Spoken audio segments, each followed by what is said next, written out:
হয়েছি একটি webinar conduct করতে, যে ওয়েবিনারটার নাম জানা অজানায় করোনা।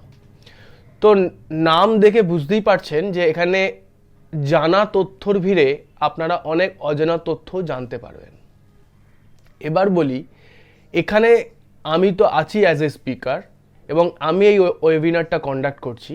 আমি ছাড়াও এখানে আছে আরও 4জন বিশিষ্ট স্পিকার, যার বক্তব্য আপনারা শুনবেন। এখানে বলবে এমবিবিএস এর স্টুডেন্ট, বিএমএস এর স্টুডেন্ট, বিডিএস এর স্টুডেন্ট এবং বিএসসি সাইকোলজির স্টুডেন্ট। সবাই তার নিজস্ব ফিল্ড নিয়ে বলবে এবং সাইকোলজির লোক যেমন বলবে আপনি কিভাবে এই করোনা পরিস্থিতিতে ডিপ্রেশন অ্যাংজাইটিকে কোপ আপ করবেন বা কমাবেন, দিয়ে মনকে একটা পজিটিভ ওয়েতে নিয়ে যেতে পারবেন। আবার এমবিবিএসের যারা আছে তারা বলবে ডায়াগনস্টিক প্রসিডিওর, রিসেন্ট কোনো ডায়াগনস্টিক প্রসিডিওর এসছে কি না, এছাড়া আরও অনেক প্রশ্ন যেগুলো আপনাদের মনের খুব ধোঁয়াশা, যেমন ভ্যাকসিন আসবে কবে, হাইড্রক্সিক্লোরোকুইন আদৌ ব্যবহারযোগ্য কিনা বা আদৌ কতটা কাজ করছে, এই যে ডেটল স্যাভলন স্প্রে ইউজ করছেন সেগুলো আদৌ কোনো কার্যকারী ভূমিকা আছে কি করোনাতে। টিভিতে তো বড় বড় অ্যাড দিচ্ছে, আপনারা দেখছেন, কিন্তু আদৌ কি ইউজফুল। এছাড়া কোন ধরনের স্যানিটাইজার ইউজ করবেন, কি ধরনের মাস্ক পরবেন এবং হার্ড ইমিউনিটি, এই যে কথাটা টিভিতে শুনছেন এটা কি, ইত্যাদি সমস্ত বিষয়ে আলোচনা হবে। এবং আলোচনা হবে ওরাল হাইজিন। মুখ যেহেতু ইনফেকশনের মূল কারণ, তাই জন্য বিডিএস ব্যাচেলর অফ ডেন্টাল সার্জারির একজন আছে যিনি এই করোনা পরিস্থিতিতে ওরাল হাইজিন বাড়িতে থেকে কিভাবে মেনটেন করবেন এ বিষয়ে বলবে। এছাড়া আপনারা সবাই জানেন যে ব্রাশ এইটা ওপেন এয়ারে থাকে, সো ওপেন এয়ারে থাকলে ইনফেকশন হওয়ার চান্স বেশি। সো এইখানে এই ব্রাশের ক্ষেত্রে কি কি ডিসইনফেক্টেন্ট ইউজ করবেন এই করোনা ছাড়াও অন্যান্য ভাইরাস ব্যাকটেরিয়ার ইনফেকশনকে প্রতিহত করার জন্য। এছাড়া আছে আয়ুর্বেদের লোক, যিনি বলবেন আয়ুর্বেদ মতে প্যান্ডেমিক কি এবং করোনা প্রতিরোধে আয়ুর্বেদের ভূমিকা কি, বা কিভাবে আমরা ঘরে থেকে কি কি খাবার খেয়ে ইমিউনিটি বৃদ্ধি করতে পারবো, ইত্যাদি সমস্ত বিষয় নিয়ে এখানে আলোচনা হবে। সো বুঝতেই পারছেন আজকের এই ওয়েবিনারটা যেটা আমরা শুরু করতে চলেছি সেটা এক প্রকার বিষয়ের ঘনঘটা। তাই সম্পূর্ণ ওয়েবিনারটা দেখবেন, তাহলেই উত্তর পাবেন ভ্যাকসিন কবে আসছে কিংবা কবে আসতে পারে, আর আদার্স সমস্ত প্রশ্নের। এবং আপনারা যে একটা নেগেটিভ মাইন্ডেড হয়ে গেছেন এই করোনায় 7-8 মাস ঘরে থাকার ফলে, সেখান থেকে কিছুটা হলেও বেরিয়ে আসতে পারবেন এবং পজিটিভ ওয়ে খুঁজে পাবেন, জীবনে বাঁচার রসদ খুঁজে পাবেন। তাই ওয়েবিনারটা সম্পূর্ণ দেখবেন, সাথে থাকবেন, কোঅপারেট করবেন। আর ওয়েবিনারটা মূলত লাইভ করা হয়েছে এবং কেউ মালদা থেকে, কেউ রায়গঞ্জ থেকে, কেউ বা নদিয়া থেকে, বিভিন্ন জায়গা থেকে তারা তাদের ভিডিও কনফারেন্সের মাধ্যমে তাদের বক্তব্য তুলে ধরেছে। তাই একটু ধৈর্য সহকারে শুনবেন, আর আশা করি এই জানা অজানা করোনা এই ওয়েবিনারটা আপনাকে অনেক কিছু দিয়ে যাবে, যা হয়তো আপনি আগে শুনে থাকবেন কিংবা অনেক তথ্য নতুনভাবে জানবেন, অনেক কিছু নতুন জানবেন, অনেক অজানা তথ্য পাবেন, যেটা আপনাকে একটা স্ট্রং উইল পাওয়ার দেবে নতুন করে আশাবাদী হওয়ার। চলুন শুরু করা যাক জানা অজানায় করোনা ওয়েবিনারটা।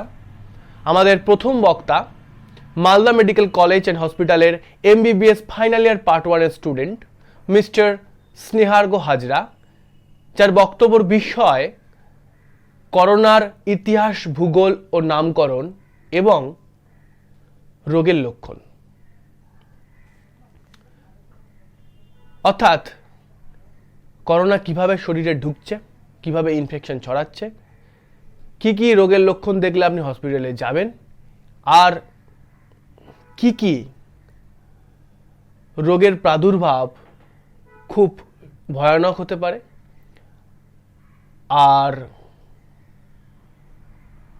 রোগ লক্ষণগুলো কোন কোনগুলো মারাত্মক আকার ধারণ করতে পারে, আর এই রোগটা কিভাবে একজনের শরীর থেকে একজনের শরীরে ছড়ায় এবং আমাদের লাংস কিভাবে ইনফেক্টেড করে, ইত্যাদি সব কিছু নিয়ে মিস্টার স্নেহার্ঘ হাজরা আলোচনা করবেন। চলুন শুনে নেওয়া যাক।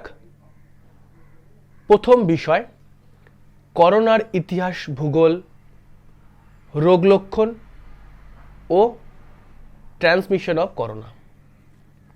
বলতে আসছেন mister Snehargha Hazra, Malda medical college, MBBS final year, part 1।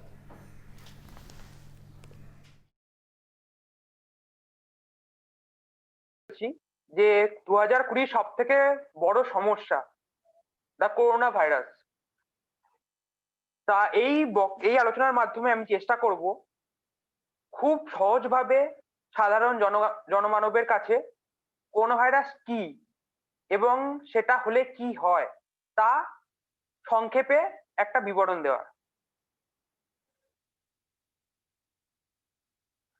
তাহলে শুরু করা যাক। ইতিহাসে করোনা ভাইরাস কোথায় আছে সেটা একটু বলে নেওয়া যাক। তা করোনা ভাইরাস এমন না যে আজকে বা রিসেন্টলি এসছে। করোনা ভাইরাসের কিন্তু উৎপত্তি বা অরিজিন অনেক আগে থেকে। 1960 সালে এই করোনা ভাইরাস প্রথম মানুষকে আক্রান্ত করা এই জিনিসটার খোঁজ পাওয়া যায়, এবং তারপর থেকে আমরা আজকে যে করোনা ভাইরাসকে নিয়ে এত ইন্টারেস্টেড, যার দ্বারা মানুষ আক্রান্ত হচ্ছে এবং বিভিন্নভাবে পীড়িত হচ্ছে, সেই করোনা ভাইরাসের মধ্যে কি চেঞ্জেস এসছে সেই নিয়ে একটু আলোচনা করে নেওয়া যাক। প্রথম মানুষকে খুব আক্রান্ত করেছে করোনা ভাইরাস রিসেন্টলি দেখা গিয়েছিল 2003 তে সার্স নামক ডিজিজের মাধ্যমে। সার্স, SARS, যার ফুল ফর্ম হচ্ছে সিভিয়ার অ্যাকিউট রেসপিরেটরি সিনড্রোম। এটা 2003-তে প্রথম দেখা যায়।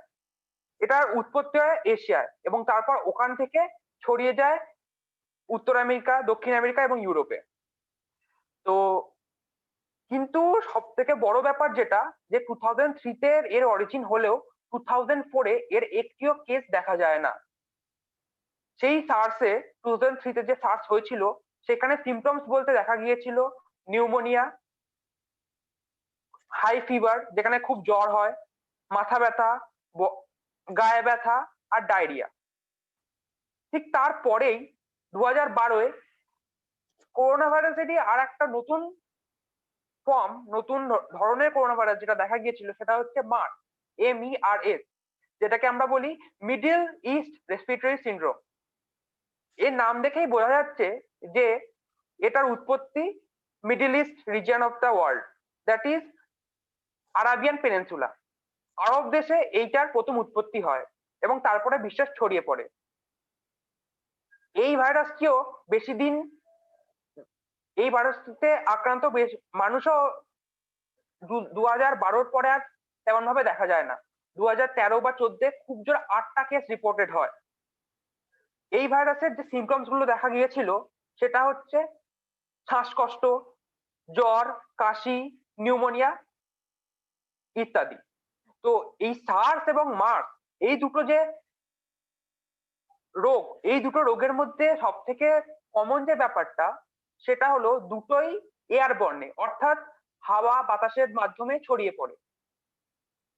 এবার আসি যে আমরা যেই সিচুয়েশনে এখন আছি 2020-তে, তো সেই করোনা ভাইরাস COVID-19, তো সেটার নাম হয় SARS-CoV-2। এটা কেন SARS-CoV-2 হয়? সার্স অর্থাৎ বলেইছি আগে যে এটা হচ্ছে সিভিয়ার অ্যাকিউট রেসপিরেটরি সিনড্রোম, মানে রেসপিরেটরি সিনড্রোম মানে শ্বাসনালীকে এফেক্ট করছে।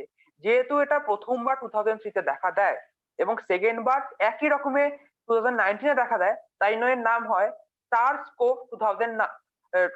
কোভ 2 এটা প্রথম দেখা দিয়েছিল 2019 ডিসেম্বর মাসে।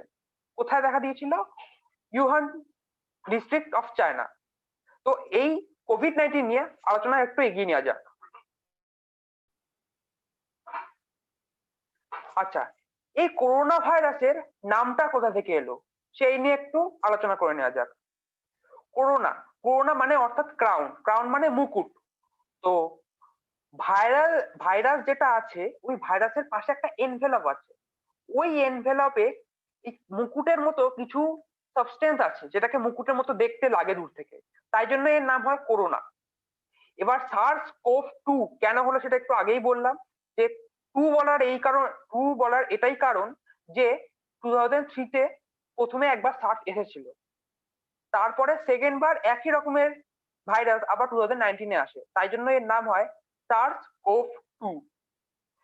এর আর একটা নামে পরিচিত করোনা ভাইরাস হচ্ছে নোভেল করোনা ভাইরাস অর এনকভ।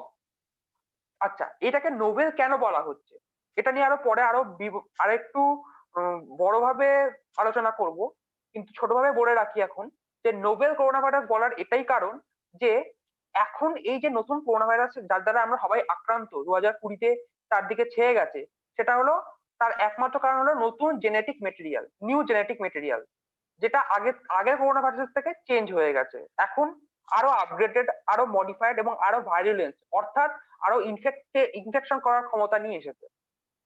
আর একটা নাম সেটা সবার শোনা এবং সবার পরিচিত, কোভিড-19। কোভিড-19 এখানে বলে রাখি প্রথমের কো নেওয়া হয়েছে করোনা থেকে, বিআই ওটা নেওয়া হয়েছে ভাইরাস থেকে, আর ডি ফর ডিজিজ, আর 19 কেন নেওয়া হয়েছে যেহেতু এটা 2019 ডিসেম্বর মাসে প্রথম ডিটেক্টেড হয়।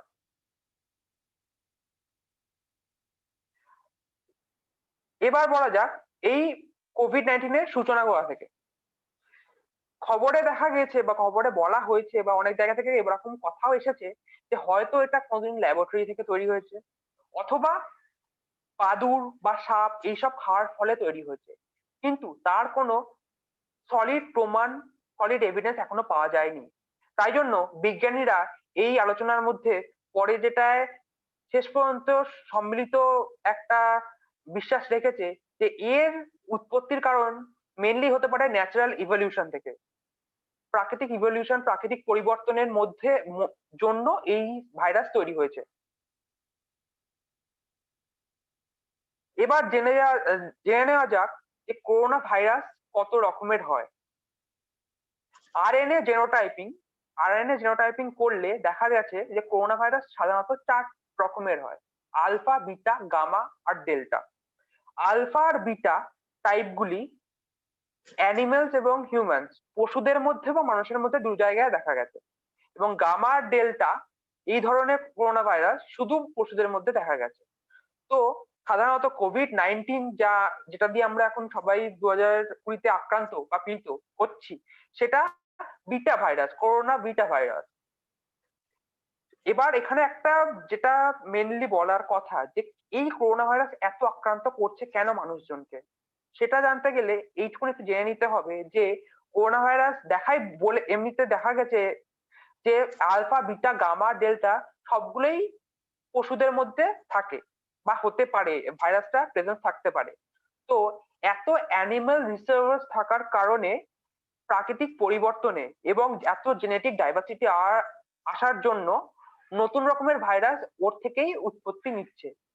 তার ফলে আজ যে কোভিড-19 এর প্যান্ডেমিক সারা বিশ্বে ঘোষণা করা হয়েছে, সেই কোভিড-19 এর মূল কারণ এটাও বলা যেতে পারে যে অ্যানিমাল রিসার্ভার্স অর্থাৎ পশুদের মধ্যে যে করোনা ভাইরাস আছে সেখান থেকে ইভলিউশন অথবা জেনেটিক ডাইভার্সিটি থাকার ফলে তারপরে তাই জন্য এই করোনা ভাইরাস নতুন তৈরি হয় এবং আমাদেরকে আজকে আক্রান্ত করছে। এবার বলা যাক যে করোনা ভাইরাস কি করে এক এক এক জায়গা থেকে অন্য জায়গায় বা এক মানুষ থেকে অন্য মানুষে ছড়িয়ে যেতে পারে। এটা আগেই বলেছি, করোনা ভাইরাস হচ্ছে একটা এয়ারবর্ন ডিজিজ, অর্থাৎ এটা হাওয়া বাতাসের মধ্যে ছড়িয়ে যায়। তাই জন্য সাধারণত কাশি বা হাঁচির সঙ্গে এর ছড়িয়ে যাওয়ার প্রবণতা অনেক বেশি, এবং তার দ্বারাই মানুষ বেশি এফেক্টেড হয়। ক্লোজ ক্লোজ পার্সোনাল কন্ট্যাক্ট হচ্ছে সব থেকে বড় কারণ। ক্লোজ পার্সোনাল কন্ট্যাক্ট বলতে আমরা এটা বুঝি, সেটা হচ্ছে একটি মানুষ থেকে অন্য মানুষের দূরত্ব যদি 6 ফিট অথবা 2 মিটারের কম হয়, তাহলে ক্লোজ পার্সোনাল কন্ট্যাক্টের চান্স অনেক বেশি বেড়ে যায়। তার ফলে করোনা ভাইরাস চারদিকে ছড়িয়ে পড়ার চান্সও অনেক বেশি বেড়ে যায়। তাই জন্য সবাইকে বলবো যে এই পরিস্থিতিতে এই ক্লোজ পার্সোনাল কন্ট্যাক্ট এড়াতে N95 মাস্ক সবাই যেন ইউজ করে, তাহলে এর থেকে একটু হলেও আমরা রেহাই পেতে পারি। এবার আরেকটা যেটা বড় বিষয় যেখানে চারদিকে বলা হচ্ছিল যে করোনা ভাইরাস বিভিন্ন বিভিন্ন জায়গায় কতক্ষণ থাকে, সেটা নিয়ে একটু আলোচনা করে নেওয়া যাক। যে করোনা ভাইরাস এরোসলস অর্থাৎ হাওয়া বাতাসে দেখা গেছে সাধারণত 1 ঘন্টার বেশি সময় পর্যন্ত থাকতে পারে। স্টিল বা প্লাস্টিকে দেখা গেছে যে 3 দিনেরও বেশি সময় করোনা ভাইরাসের থাকতে পারে, তার প্রেজেন্স পাওয়া গেছে, বিজ্ঞানীরা সেটা পেয়েছে খুঁজে। এবং কার্ডবোর্ডের ওপর 1 দিনেরও বেশি করোনা ভাইরাস থাকতে পারে। তো এইসব জায়গাগুলোকে বারবার স্যানিটাইজ করা উচিত এবং এইসব জায়গাগুলোতে বিশেষ নজর রাখা উচিত, যাতে এই সংক্রমণ আমরা আটকাতে পারি। এবার একটু জেনে নেওয়া যাক যে করোনা ভাইরাস যখন আমাদের শরীরে ঢোকে তখন কি করে কাজ করে। করোনা ভাইরাস আগেই বলেছি হাওয়া বাতাসের মাধ্যমে আমাদের শরীরে ঢোকে। এবার করোনা ভাইরাসের একটু কেমন দেখতে হয় এবং করোনা ভাইরাসের কোন কম্পোনেন্টটার জন্য আমাদের বডি এফেক্টেড হয় সেটা একটু জেনে নেওয়া যাক। করোনা ভাইরাসের মধ্যে স্পাইক প্রোটিনস বলে, এস প্রোটিন অথবা স্পাইক প্রোটিনস বলে একটি সাবস্টেন্স আছে, যেটা দু রকমের হয়। এস প্রোটিন দু রকমের হয়, একটি হলো S1, অন্যটি হলো S2। S1 যেটা রিসেপ্টর বাইন্ডিং ডোমেন থাকে যেটার মধ্যে, S2 যেখানে ট্রান্সমেমব্রেন ডোমেন থাকে। S1 এর কাজ হলো S1 হোস্ট সেল অথবা নিজের শরীরের যে সেলগুলো আছে সেই সেলের সঙ্গে করোনা ভাইরাসের অ্যাটাচমেন্ট বা একসঙ্গে এনে রেখে দেয়। এবং S2 প্রোটিনটি ওই করোনা ভাইরাস থেকে জেনেটিক মেটেরিয়ালস বা সেই ভাইরাসকে আমাদের শরীরের সেলে ঢুকতে সাহায্য করে। S1 প্রোটিনটি মেইনলি কাজ করে ACE2 অ্যাঞ্জিওটেনসিন কনভার্টিং এনজাইম 2 রিসেপ্টরের মাধ্যমে। এই ACE2 রিসেপ্টর বেশি লাংস এবং হার্টে পাওয়া যায়। তার ফলে এখন যারা অপরচুনিস্টিক পেশেন্ট অর্থাৎ যারা অলরেডি লাংস বা হার্ট বা অন্য অন্য কোনো ডিজিজ যেখানে ইমিউনিটি পাওয়ার কমে যায় সেই সব জিনিসে অলরেডি আক্রান্ত, তাদের করোনা ভাইরাস দ্বারা আক্রান্ত হওয়া এবং বেশি ভাবে পীড়িত হওয়ার চান্স অনেকটা বেড়ে যায়। এবং এই S1 প্রোটিনটি যখন শরীরের সেলে লেগে যায় তখন সেরিন প্রোটিয়েজ নামক এনজাইমের মাধ্যমে S1 টি কেটে বাদ চলে যায় এবং S2 প্রোটিনটির সঙ্গে করোনা ভাইরাস আমাদের শরীরে সেলে ঢুকে পড়ে, শরীরের কোষে ঢুকে পড়ে। এরকম ভাবে করোনা ভাইরাস আমাদের শরীরের মধ্যে ঢুকে আমাদেরকে আক্রান্ত করতে শুরু করে। এবার করোনা ভাইরাস শরীরে ঢুকলেই যে তার সিমটমস বা তার সাইন্স আমরা পেয়ে যাব সেরকম না। করোনা ভাইরাস ঢুকলে একটা সময় পর্যন্ত সময় থাকে যেখানে আমরা কোনো বুঝতে পারি না আদৌ আমরা এফেক্টেড হয়েছি না হয়নি, সেই সময়টাকে বলে ইনকিউবেশন পিরিয়ড। তারপর থেকে যখন প্রথম সিমটমস দেখা দেয়, মানে অর্থাৎ করোনা ভাইরাস ঢুকলে এবং তার প্রথম প্রেজেন্স বা তার প্রথম সিমটমস দেখা দিলে এই যে সময়টা, এটাকে আমরা বলি ইনকিউবেশন পিরিয়ড। এই ইনকিউবেশন পিরিয়ডটা আমরা দেখেছি, বিজ্ঞানীরা দেখেছে যে সিমটমস প্রথম সাধারণত বেশিরভাগ মানুষের মধ্যেই দেখা দিতে শুরু করে 5 দিনের মধ্যে। 97 অফ দ্য মানুষের মধ্যে দেখা দিয়েছে ওটা 11 দিনের মাথায়। কিন্তু কোয়ারেন্টাইনে থাকতে গেলে সন্দেহজনক কিছু পরিস্থিতি আসলে বিজ্ঞানীরা কোয়ারেন্টাইনে থাকতে বলছে 14 দিন পর্যন্ত। সেই 14 দিনের মাথায় 100% মানুষের মধ্যেই দেখা গেছে যে তারা করোনা ভাইরাসে এফেক্টেড হয়েছে না হয়নি সেটা বুঝতে পারা গেছে। এবং সব থেকে আর একটা বড় ঘটনা যে ইনকিউবেশন পিরিয়ডটা বললাম, যেখানে আমরা সাধারণত মানুষরা অ্যাসিম্পটোমেটিক অর্থাৎ যখন আমরা কোনো সাইন্স দেখাচ্ছি না, কোনো করোনা ভাইরাস হওয়ার কোনো পরিস্থিতি বা কোনো সিচুয়েশন আমাদের শরীরের মধ্যে হলেও আমরা বুঝতে পারছি না, সেই সময়টা কিন্তু ভাইরাসটা দেখা গেছে যে মুখের মধ্যে অর্থাৎ ওরোফ্যারিংসের মধ্যে প্রেজেন্সটা থেকে যায়। তার ফলে সেই সময় আমাদের কথাবার্তা বলা অথবা হাঁচি কাশির মাধ্যমে স্প্রেড হলেও আমরা সেই সতর্কতা নিতে পারি না এবং সেইটাই হচ্ছে সব থেকে মূল্যবান সময় যেখানে ভাইরাসটা আরো বেশি সংক্রমণ করে দেয় আমাদের নিজের কাছে মানুষদের, এবং সেই থেকে আমাদেরকে একটু বেশি সতর্ক হতে হবে। এবার আসি শেষ আলোচনায়, সেটা হচ্ছে ক্লিনিক্যাল সিমটমস। আমরা এই করোনা ভাইরাসে কি কি সিমটমস দেখতে পারি।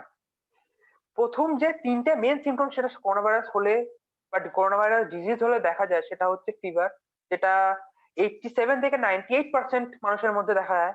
কিন্তু এটাও বলা ভুল যে সব মানুষের মধ্যেই করোনা ভাইরাস হলে জ্বর হবে।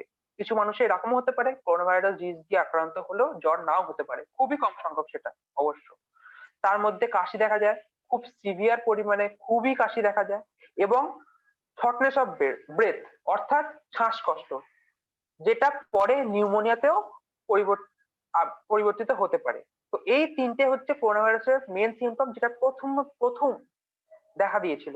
কিন্তু সার্স এবং মার্সের যে ব্যাপারটা ছিল হচ্ছে, আমি আগেও বলেছি 2003 তে সার্স হয়, কিন্তু 2004 কোনো কেস রিপোর্ট পাওয়া যায়নি।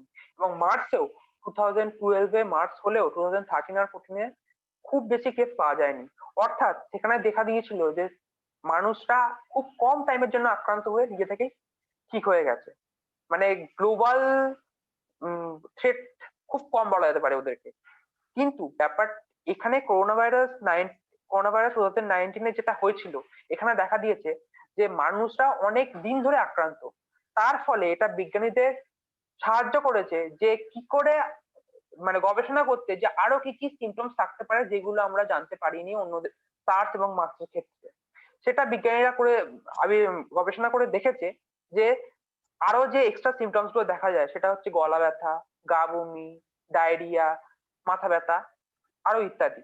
রিসেন্টলি যে জিনিসগুলো পাওয়া গেছে, অ্যানোসমিয়া, ডিসগিউশিয়া, অর্থাৎ মুখে খাবারের টেস্ট পাওয়া যাচ্ছে না, নাকে গন্ধ পাওয়া যাচ্ছে না, এই জিনিসগুলো রিসেন্টলি খুঁজে পাওয়া গেছে। এবং লাস্টলি যে রিসেন্টলি ইউকে তে, ইউনাইটেড কিংডমস এর যে ফার্স্ট রিপোর্টেড কেস হয়েছে, যে SNHL অর্থাৎ সেন্সরি নিউরাল হিয়ারিং লস, যেখানে আমাদের কানে শোনা বন্ধ হয়ে যায়, এবং যেটা খুব সাডেন, খুব আকস্মিক এবং পার্মানেন্ট। মানে কানে শোনা বন্ধ হয়ে গেলে সেটা পার্মানেন্ট হতে পারে, সেটা আর নাও ফিরে আসতে পারে, সেই মানুষ আর কানে আবার ফের নাও শুনতে পারে। সেরকম কেসও ইউনাইটেড কিংডমে রিপোর্টেড হয়েছে। তাই জন্য এই সব ক্লিনিক্যাল সিমটমস দেখলেই আমাদের উচিত নিকটবর্তী হসপিটালে যাওয়া এবং ডাক্তার দেখিয়ে সঠিক পরামর্শ নিয়ে সেরকম ভাবে পরের কাজগুলো বা নিজের কেয়ার নেওয়া এবং সেরকম ভাবে ওষুধ খাওয়া। তো এখানেই আমার বক্তব্য শেষ হলো। আমি এই বক্তব্যের মাধ্যমে খুব সহজভাবে সাধারণ মানুষজনের কাছে করোনা ভাইরাস কি, আসলে কেমন ভাবে শরীরে ঢোকে, এবং করোনা ভাইরাসে কি করে আক্রান্ত হয় মানুষ, এবং তার ফলে কি কি সিমটমস এবং সাইন্স দেখা যায়, সেটা নিয়ে আমি আলোচনা করেছি। নমস্কার। অসাধারণ একটা বক্তৃতা আমরা শুনলাম মিস্টার স্নেহার্ঘ হাজরার কাছে। মোস্ট ফ্যাবুলাস স্পিকার এবং স্প্লেন্ডিড বলেছে, এবং অসাধারণ তার বক্তৃতা শৈলী। আশা করি আমার মতো আপনারাও জানা এবং অজানা অনেক তথ্য একসাথে একই জায়গায় দেখতে পাচ্ছেন, শুনতে পাচ্ছেন। আশা করি ভালো লাগছে। এবং এই জানা অজানা করোনা এই ওয়েবিনারটা তবেই সার্থক হবে যদি আপনাকে অনেক জানা তথ্যের সাথে সাথে অনেক অজানা তথ্য আপনাদের মনের প্রশ্নগুলোকে ক্লিয়ার করতে পারে। আশা করি প্রথম বক্তা এবং তার বক্তৃতা আপনাদের ভালো লেগেছে। এরপর ওরাল হাইজিন, আগেই আমি বলেছি যে মুখ হচ্ছে ইনফেকশনের মূল জায়গা, তাই মুখের হাইজিন মেনটেন করাটা জরুরি। তাই ওরাল হাইজিন, টুথপেস্টের হাইজিন, টুথপেস্ট কতদিন ইউজ করবেন, বা টুথপেস্ট ওপেন এয়ারে থাকে তো আমাদের, বাতাসে ফেলে রাখি, তো সেখানে ডিসইনফেক্টেন্ট ইউজ করলে সেগুলো থেকে ডিসইনফেকশন করা যাবে, সেগুলো জানতে আমাদের পরবর্তী বক্তা হাউ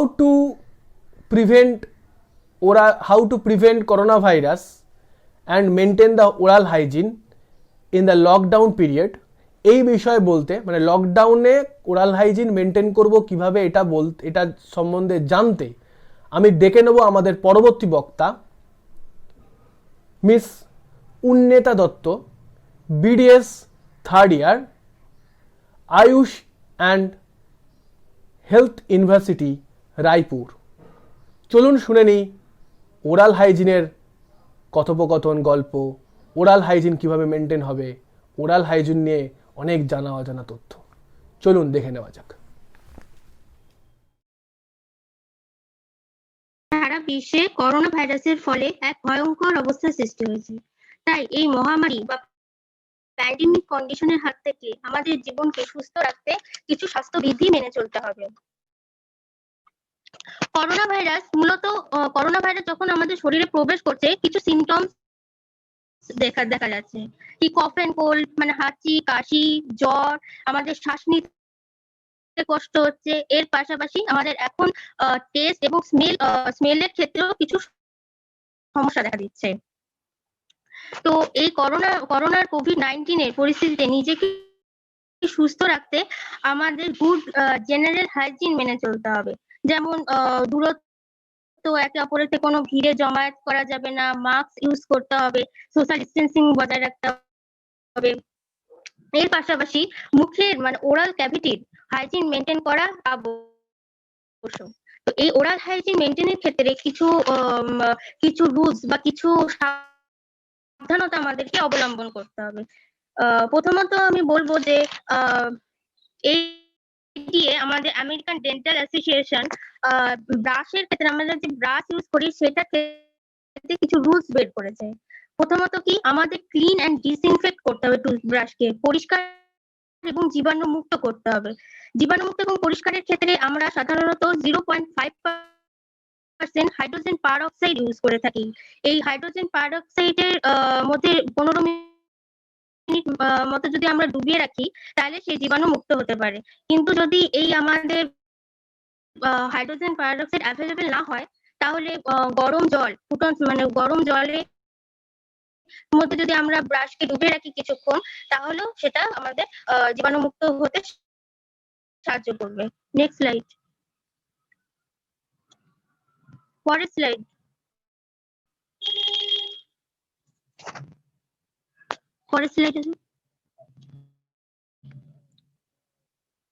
নেক্সট স্লাইড। হ্যাঁ, পরেরটা যাও, এটাই। তো ব্রাশ আমরা গরম জলে ডুবিয়ে আমরা জীবাণুমুক্ত করতে পারি। এটা শুধুমাত্র ডিসপোজেবল, মানে যেগুলো আমরা ব্যবহার করার পর আবার ইউজ না করি সেই সমস্ত ব্রাশের ক্ষেত্রেই ইউজ হবে। কিন্তু ইলেকট্রিক টুথব্রাশ, যেটা আমরা স্ক্রিনে দেখতে পাচ্ছি, সেটার ক্ষেত্রে কিন্তু গরম জলে ডোবানো যাবে না। আমাদের টুথব্রাশকে একে অপর, মানে যে একজন ইউজ করছে এরপরে আরেকজন ওই টুথব্রাশ ইউজ করা যাবে না, শেয়ার করা যাবে না। টুথব্রাশ ইউজ করার পর সেটা বাতাসে বা খোলা জায়গায় রেখে সেটাকে শুকানোর পর সেটাকে স্টোর করতে হবে।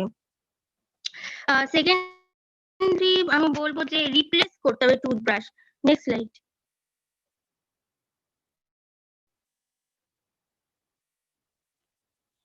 টুথব্রাশ রিপ্লেস করতে হবে। রিপ্লেসের ক্ষেত্রে বলবো যেখানে 3 থেকে 4 মাস আমরা একটা টুথব্রাশ সাধারণত ইউজ করতে পারি, কিন্তু এই প্যান্ডেমিক কন্ডিশনে 3 মাসের বেশি একটা ব্রাশ ইউজ করা যাবে না।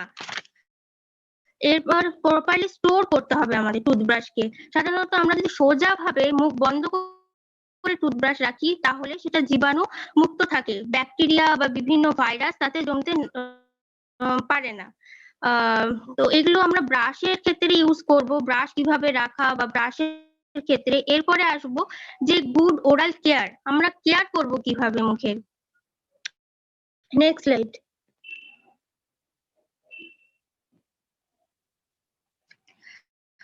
প্রথমেই বলছি যে আমরা বিভিন্ন রকমের আমাদের দাঁতের ডিজিজ হয়, যেমন কেরিস, মানে যেটাকে আমরা বলি দাঁতে পোকা ধরা, গাম ডিজিজ, জিঞ্জিভাইটিস, এগুলো বিভিন্ন আমাদের ডিজিজ দেখতে পাওয়া যায়। অনেক সময় আমাদের পায়রিয়া হয়, দাঁত দিয়ে রক্ত পড়ে। তো সেই সমস্ত ক্ষেত্রে আমাদেরকে মুখকে সুস্থ রাখার জন্য কিছু নিয়ম বিধি মেনে চলতে হবে। আমরা মাউথ ওয়াশ ইউজ করতে পারবো। মাউথ ওয়াশ ইউজের ক্ষেত্রে আমরা 0.12% ক্লোরোহেক্সিডিন মাউথ ওয়াশ ইউজ করব। যদি আমাদের কারোর পেরিওডন্টাল মানে মুখের গাম বা বিভিন্ন জিঞ্জিভার ক্ষেত্রে বিভিন্ন ডিজিজ দেখা যায়, তাহলে এই আমরা ক্লোরোহেক্সিডিন মাউথ ওয়াশ ইউজ করব। এছাড়াও আমরা ফ্লুরিডেটেড ওয়াটার পান করতে পারি, যেটা পরিমাণ ফ্লুরাইডের ক্ষেত্রে আমাদের একটা জিনিস মনে রাখতেই হবে, ফ্লুরাইড এমনই একটা জিনিস যেটা কম কম পরিমাণ আমাদের দাঁত এবং স্কেলিটাল সিস্টেমের জন্য যতটাই ভালো, কিন্তু এর বেশি মানে একটা নির্দিষ্ট পরিমাণে বেশি হয়ে গেলে সেটা ফ্লুরোসিস রোগের সৃষ্টি করে।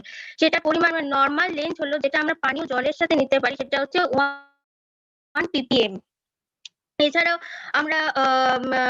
আমরা টুথব্রাশে পেস্ট ইউজ করবো, টুথপেস্ট, সেখানে কোলগেট অবশ্যই ভালো। এর পাশাপাশি যদি আমাদের সেন্সিটিভিটি থাকে মানে দাঁতে শিরশিরানি, সেখানে আমরা ভেন্টে সেন্সোফ্রম ইউজ করতে পারি। যদি যাদের ব্লিডিং হয়, গামস থেকে রক্ত পড়ে, সেখানে আমরা প্যারোডন্টেক্স ইউজ করতে পারি। এগুলো তো ইউজ করতেই পারি। এর পাশাপাশি আমরা বলতে পারবো যেখানে দুটো দাঁতের মাঝখানে জায়গা যেখানে সাধারণত পরিষ্কার করতে পারি না, আমাদের ব্রাশ পৌঁছয় না, সেখানে আমরা ডেন্টাল ফ্লস ইউজ করব দুটো দাঁতের মাঝখানের জায়গার ক্ষেত্রে। এছাড়াও আমরা বিভিন্ন খাবার মানে প্রপার ডায়েট মেনটেন করতে হবে আমাদেরকে। প্রপার ডায়েটের ক্ষেত্রে আমরা বলবো যে এখন যেহেতু করোনা ভাইরাস মূলত হচ্ছে আমাদের করোনা ভাইরাসের ক্ষেত্রে আমাদেরকে আমাদের ইমিউনিটির দিকে নজর রাখতে হবে। ইমিউনিটির জন্য আমাদের বেশি করে প্রোটিন জাতীয় খাবার, বিশেষ করে মাছ মাংস যেগুলো আর কি প্রোটিন ওগুলো খাবার খেতে হবে। এছাড়াও ভিটামিন সি, বিভিন্ন ভিটামিন ট্যাবলেট এগুলো আমরা নিতে পারি। এরপরে আমি আসবো আমাদের এই করোনার পরিস্থিতিতে মাস্ক ব্যবহার করা আবশ্যক। তো আমরা যে সমস্ত খাবার খাই, বিশেষ কিছু কিছু খাবার আমাদের মুখের মধ্যে গন্ধের সৃষ্টি করে, যেটাকে আমরা বলি হ্যালিটোসিস। তো তার জন্য আমাদের কিছু খাবার খাওয়া মাস্ক পরে সেই সমস্ত খাবার খাওয়া যাবে না, যেগুলোর ক্ষেত্রে আমরা বলবো যে অনিয়ন, পেঁয়াজ, আদা, রসুন, কফি এগুলো কিন্তু আমাদেরকে অ্যাভয়েড করে চলতে হবে। এছাড়াও আমাদেরকে প্রপার হাইজিন মেনটেন করতে হবে। একজনের মাস্ক আরেকজন ইউজ করা যাবে না। এবং মাস্কের ক্ষেত্রে আমি বলবো যে বিশেষ করে ডিসপোজেবল মাস্ক ইউজ করাই ভালো, ইউজ করার পর সেটা ফেলে দেওয়া। এগুলো তো মেনটেন করতে হবে। এছাড়াও দিনে 2 বার করে ব্রাশ করতে হবে এবং 2 বার করে মাউথ ওয়াশ ইউজ করা আবশ্যক। ক্লোরোহেক্সিডিন মাউথ ওয়াশ, এছাড়াও যে সমস্ত কুলমিন্ট এগুলো মাউথ ওয়াশ পাওয়া যায়, সে সমস্ত মাউথ ওয়াশ ইউজ করতে হবে। Thank you.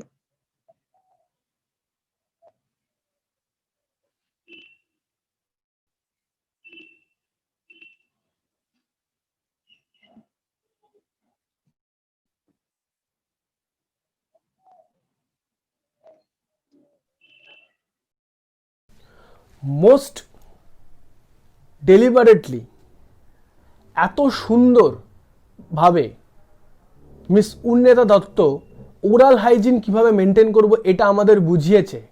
এই এই এত তথ্য আমাদেরকে দিল, সেগুলো আশা করি আপনারা নোট ডাউন করে রেখেছেন এবং এই তথ্যগুলো এই ঘরে বন্দি থাকা অবস্থায় আশা করি আপনার খুব কাজে লাগবে।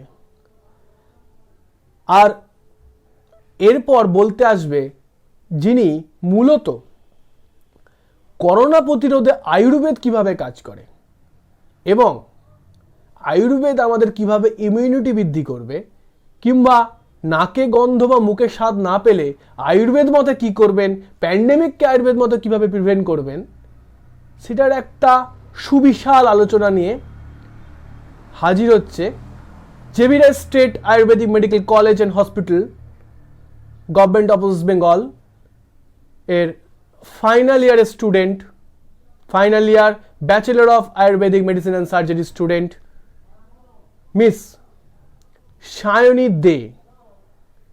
চলুন জেনে নিই করোনা প্রতিরোধে আয়ুর্বেদের ভূমিকা।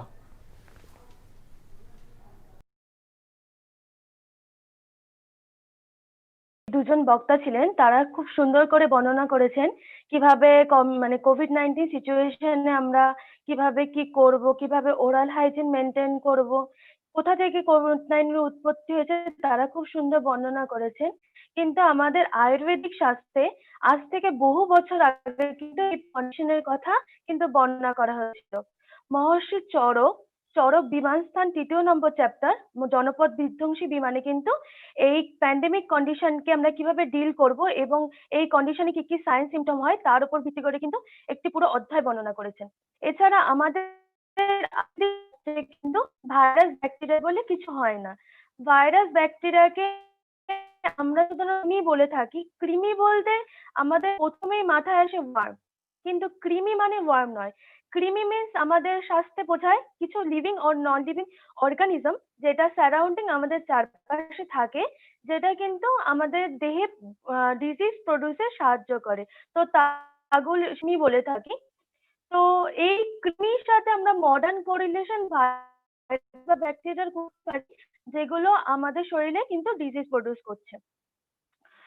তো এই সমস্ত কিছু থাকছে, এই যে আমাদের যে ম্যান টু ম্যান ট্রান্সমিটেড হচ্ছে, সেগুলো প্রিভেন্ট করার জন্য কিন্তু আমাদের স্বাস্থ্যে আজ থেকে বহু বছর আগে সেই প্রিভেনশন মেজারমেন্ট গুলো কিন্তু বর্ণনা হয়েছে। প্রসঙ্গাত, গাত্র সংস্পর্শাৎ, সহসা সহ ভোজনাৎ, সহসা সহ আশনাৎ, শ্বাসাৎ, অষ্টমল্লানু লেপনাৎ, সংক্রামন্তি নরানরম। অর্থাৎ কি বলা হয়েছে, যদি গায়ে গায়ে সংস্পর্শ হয়, অর্থাৎ একজনের ক্লথ যদি আরেকজন পরিধান করে, একজনের বেড যদি অপরজন শেয়ার করে, একসাথে যদি ভোজন করা হয়, এবং শ্বাস থেকেও কিন্তু ডিজিজটা ট্রান্সমিটেড হতে পারে একজনের থেকে আরেকজনে। তো গুলো মেজার করতে পারি, তাহলে কিন্তু আমরা প্যান্ডেমিক কন্ডিশনটাকে অনেকটাই কন্ট্রোল করতে পারবো। তো আমাদের সকলেরই উচিত যে এই সমস্ত প্রিভেনশন গুলোকে মেনটেন করা এবং এই সমস্ত জিনিসগুলো এড়িয়ে চলা, তাহলে কিন্তু এই ডিজিজটা ম্যান টু ম্যান হবে না। এবার আসি আমরা ম্যানেজমেন্টে। আমাদের স্বাস্থ্য, আয়ুর্বেদিক স্বাস্থ্য কিন্তু প্রথমেই বলে যে আমরা স্বাস্থ্যবান ব্যক্তি স্বাস্থ্য রক্ষা করব, এবং যারা রোগী ব্যক্তি, যারা ডিজিজ কন্ডিশনে আছে, তাদেরকে আমরা হেলদি কন্ডিশনে ফিরিয়ে আনবো। তো তার জন্য স্বাস্থ্যবান ব্যক্তি কিভাবে হেলথ কন্ডিশনটাকে তার নিজেকে হেলদি রাখবে তার উপর ভিত্তি করেও কিন্তু অনেক কিছু বর্ণনা করছে।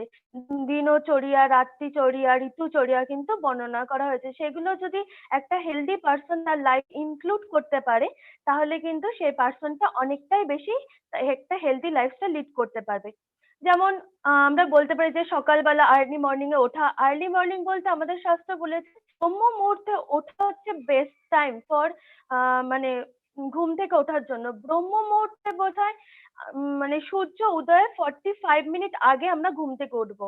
তারপর ওঠার পর আমরা ওয়াটার খাবো, দেন আমরা শরীর চর্চা করবো। শরীর চর্চা বলতে আমরা পারি আসন করতে পারি, কোনো ফিজিক্যাল এক্সারসাইজ করতে পারি। যারা জিমে যায় তারা জিমে যেতে পারে, যারা দৌড়াতে পারে বা কেউ যদি হাঁটতে পছন্দ করে হাঁটতে পারে।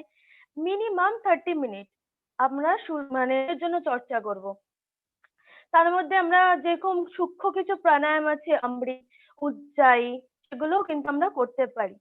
এবার আসি ডিজিজ কন্ডিশনে। ডিজিজ মানে আমার যদি কোনো পেশেন্ট কোভিড-19 পজিটিভ হয়ে যায়, ডায়াগনোসিস কেস হয় বা সিমটম থাকে, আনডায়াগনোসিস কেস, যদি কেউ সাসপেক্টেড থাকে, তাহলেও কিন্তু তারা এই লাইফস্টাইল গুলোকে মেনটেন করতে পারে, তাহলেও কিন্তু তারা অনেক পাবে। এরপরে আসি আমি ম্যানেজমেন্ট মানে মেডিসিন কি কি নিতে পারবো। মেডিসিনের মধ্যে সবচেয়ে বেশি এখন যেটা আয়ুষ মন্ত্রক থেকে স্বীকৃতি দিয়েছে, সবচেয়ে বেশি জনপ্রিয়, সেটা হচ্ছে আয়ুষ কার্ড চূর্ণ।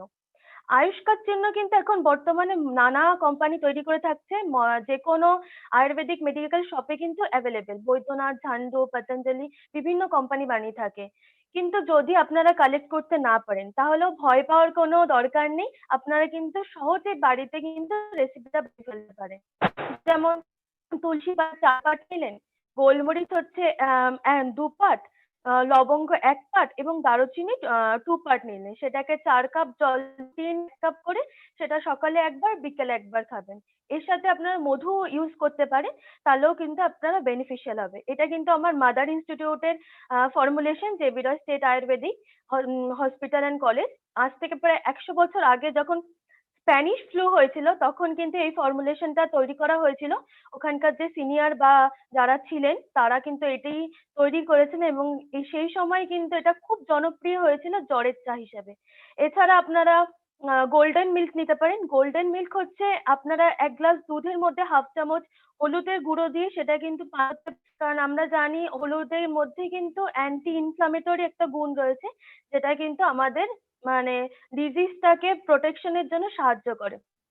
এছাড়া দিনে থেকে ওয়াটার খেতে হবে। এটা কিন্তু আমাদের শরীরের যে ডিহাইড্রেশন যেটা হয় সেটাকেও কিন্তু অনেকটা কন্ট্রোল করে। এছাড়া তামার পাত্রে আমরা রাত্রেবেলা জল রেখে সেই জলটা কিন্তু আমরা সকালবেলা পান করতে পারি। আমরা জানি যে তামার পাত্রে একটা অলিওডাইনামিক এফেক্ট রয়েছে যেটা কিন্তু ভাইরাল ইনফেকশন বা কোনো ডিজিজ কন্ডিশন সেটাকে প্রিভেন্ট করতে কিন্তু অনেকটাই সাহায্য করে। তো নিতে পারি। এবার আসি আমরা পথ্য, মানে আমরা কি কি খাবার খেতে পারি এই সময় আমার ইমিউনিটিটাকে বুস্ট করার জন্য, ইমিউনিটি পাওয়ারটাকে বাড়ানোর জন্য, যে ঘরে থেকে আমরা কিছু খাবার খেতে পারি, আমার খাদ্য অভ্যাস তালিকা আনতে পারি যেটা কিন্তু আমাদের ডিজিজটাকে প্রিভেন্ট করতে অনেকটাই সাহায্য করে। তার মধ্যে আমরা একটা করে সিদ্ধ ডিম নিতে পারি, চিকেন স্যুপ নিতে পারি, যেটা সিজনাল ফুড যেগুলো ভেজিটেবল আছে সেগুলো কিন্তু আমরা ইনক্লুড করতে পারি। সিজনাল সবজির মধ্যে আমরা ফুলকপি, বাঁধাকপি, টমেটো, তারপর কুমড়ো, কোনো গ্রিন ভেজিটেবল, পালং শাক, ঢেঁকি শাক, যে সমস্ত শাকগুলো রয়েছে, মাখন, পাতিলেবু, আলু, জ্যান্ত মাছ আমরা নিতে পারি। ঠিক আছে, মটরশুঁটি, সোয়াবিনের তেল আর ডাল কিন্তু আমরা নিতে পারি, কারণ ডালে জানি আমরা প্রচুর পরিমাণে প্রোটিন থাকে। তো আমাদের ডায়েটারি রেজিমেন্টে কিন্তু আমরা মুসুর ডাল, মুগ ডাল সেগুলো কিন্তু নিতে পারি। সিজনাল ফুডের মধ্যে আমরা পেয়ারা, পেঁপে, কমলা লেবু, মৌসুমী লেবু এখন কিন্তু প্রচুর পরিমাণে পাওয়া যায়। তা এগুলো আমরা রাখতে পারি। লেবুর মধ্যে আমরা জানি প্রচুর পরিমাণে ভিটামিন সি আছে যেটা কিন্তু আমাদের ভিটামিনের চাহিদাটাও পূরণ করছে। আমরা রান্নায় প্রচুর পরিমাণে কিন্তু জিরে, কালো জিরে, লবঙ্গ, এলাইচি, দারুচিনি, পেঁয়াজ, রসুন, আদা এগুলো কিন্তু ইউজ করতে পারি। এবার আসি আমি ড্রাগসে। কিছু কিছু সিঙ্গেল ড্রাগস আছে যেগুলো নিলেও কিন্তু আমাদের কোভিড-19 যে সিমটম গুলো আছে সেগুলো থেকে আমরা কিন্তু অনেকটাই রিলিফ পাবো। যেমন গুরুচি বা গিলয়। এখন কিন্তু আমরা গুরুচি বা গিলয়ের সাথে সবাই কম বেশি পরিচিত এবং তার এফেক্ট সম্পর্কে আমরা অনেকেই কম বেশি জানি। তো গুরুচি হলো এমন একটা ড্রাগ যেটা কিন্তু আমাদের ইমিউনিটি বুস্ট করতে অনেকটাই সাহায্য করে। এছাড়া আমরা হলুদ নিতে পারি, সকালবেলা 1 টুকরো করে কাঁচা হলুদ গুড় বা মধুর সাথে নিতে পারি, তুলসী পাতা মধুর সাথে নিতে পারি, গোলমরিচ, এলাইচি, দারুচিনিও কিন্তু আমরা সিঙ্গেল হার্ব হিসেবে নিতে পারি।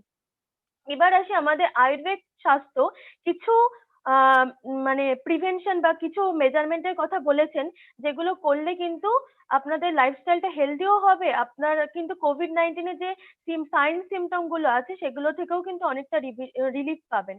প্রথমেই আসি নস্যকর্ম। নস্যকর্ম হচ্ছে আয়ুর্বেদে একটা মানে প্রসিডিওর যেটাতে অয়েল বা প্রিপারেটিভ মেডিসিন বা চূর্ণ নাক দিয়ে নেওয়া হয়। ঠিক আছে, তাতে কিন্তু আমাদের যে মানে ব্রিদিং ডিসঅর্ডার যেটা আছে, ব্রিদিং এর যেটা প্রবলেম হয়, সাইনোসাইটিস এর প্রবলেম, তারপর সোর থ্রোটের প্রবলেম, সেটাও কিন্তু আমরা অনেকটা প্রিভেন্ট করতে পারি।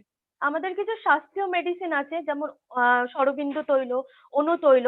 অনুতৈল প্রিপারেশন হয় গোট মিল্ক আর হচ্ছে তিল তৈল আর কিছু প্রিপারেটিভ মেডিসিন থাকে যেটা কিন্তু আমাদের এই ব্রিদিং ডিসঅর্ডারটাকে অনেকটা বেশি কন্ট্রোল করতে সাহায্য করে।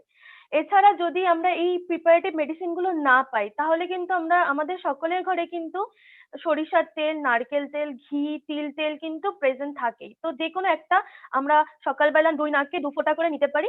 নস্যকর্ম কিন্তু আমাদের সবসময় মনে রাখতে হবে আমরা ইভিনিং বা নাইট টাইমে করবো না, সবসময় আমরা সূর্যালোকের উপস্থিতিতে মানে ডে টাইমে করব, তাহলে কিন্তু আমরা অনেকটাই বেনিফিশিয়াল পাবো। শুধু যে কোভিড-19 এর জন্যই যে আমরা নষ্ট করব তা নয়, যে একটা হেলদি পার্সন তার ডেইলি রেজিমেন্টে তার হেলদি লাইফস্টাইলে কিন্তু নষ্টকর্ম রাখতে পারে।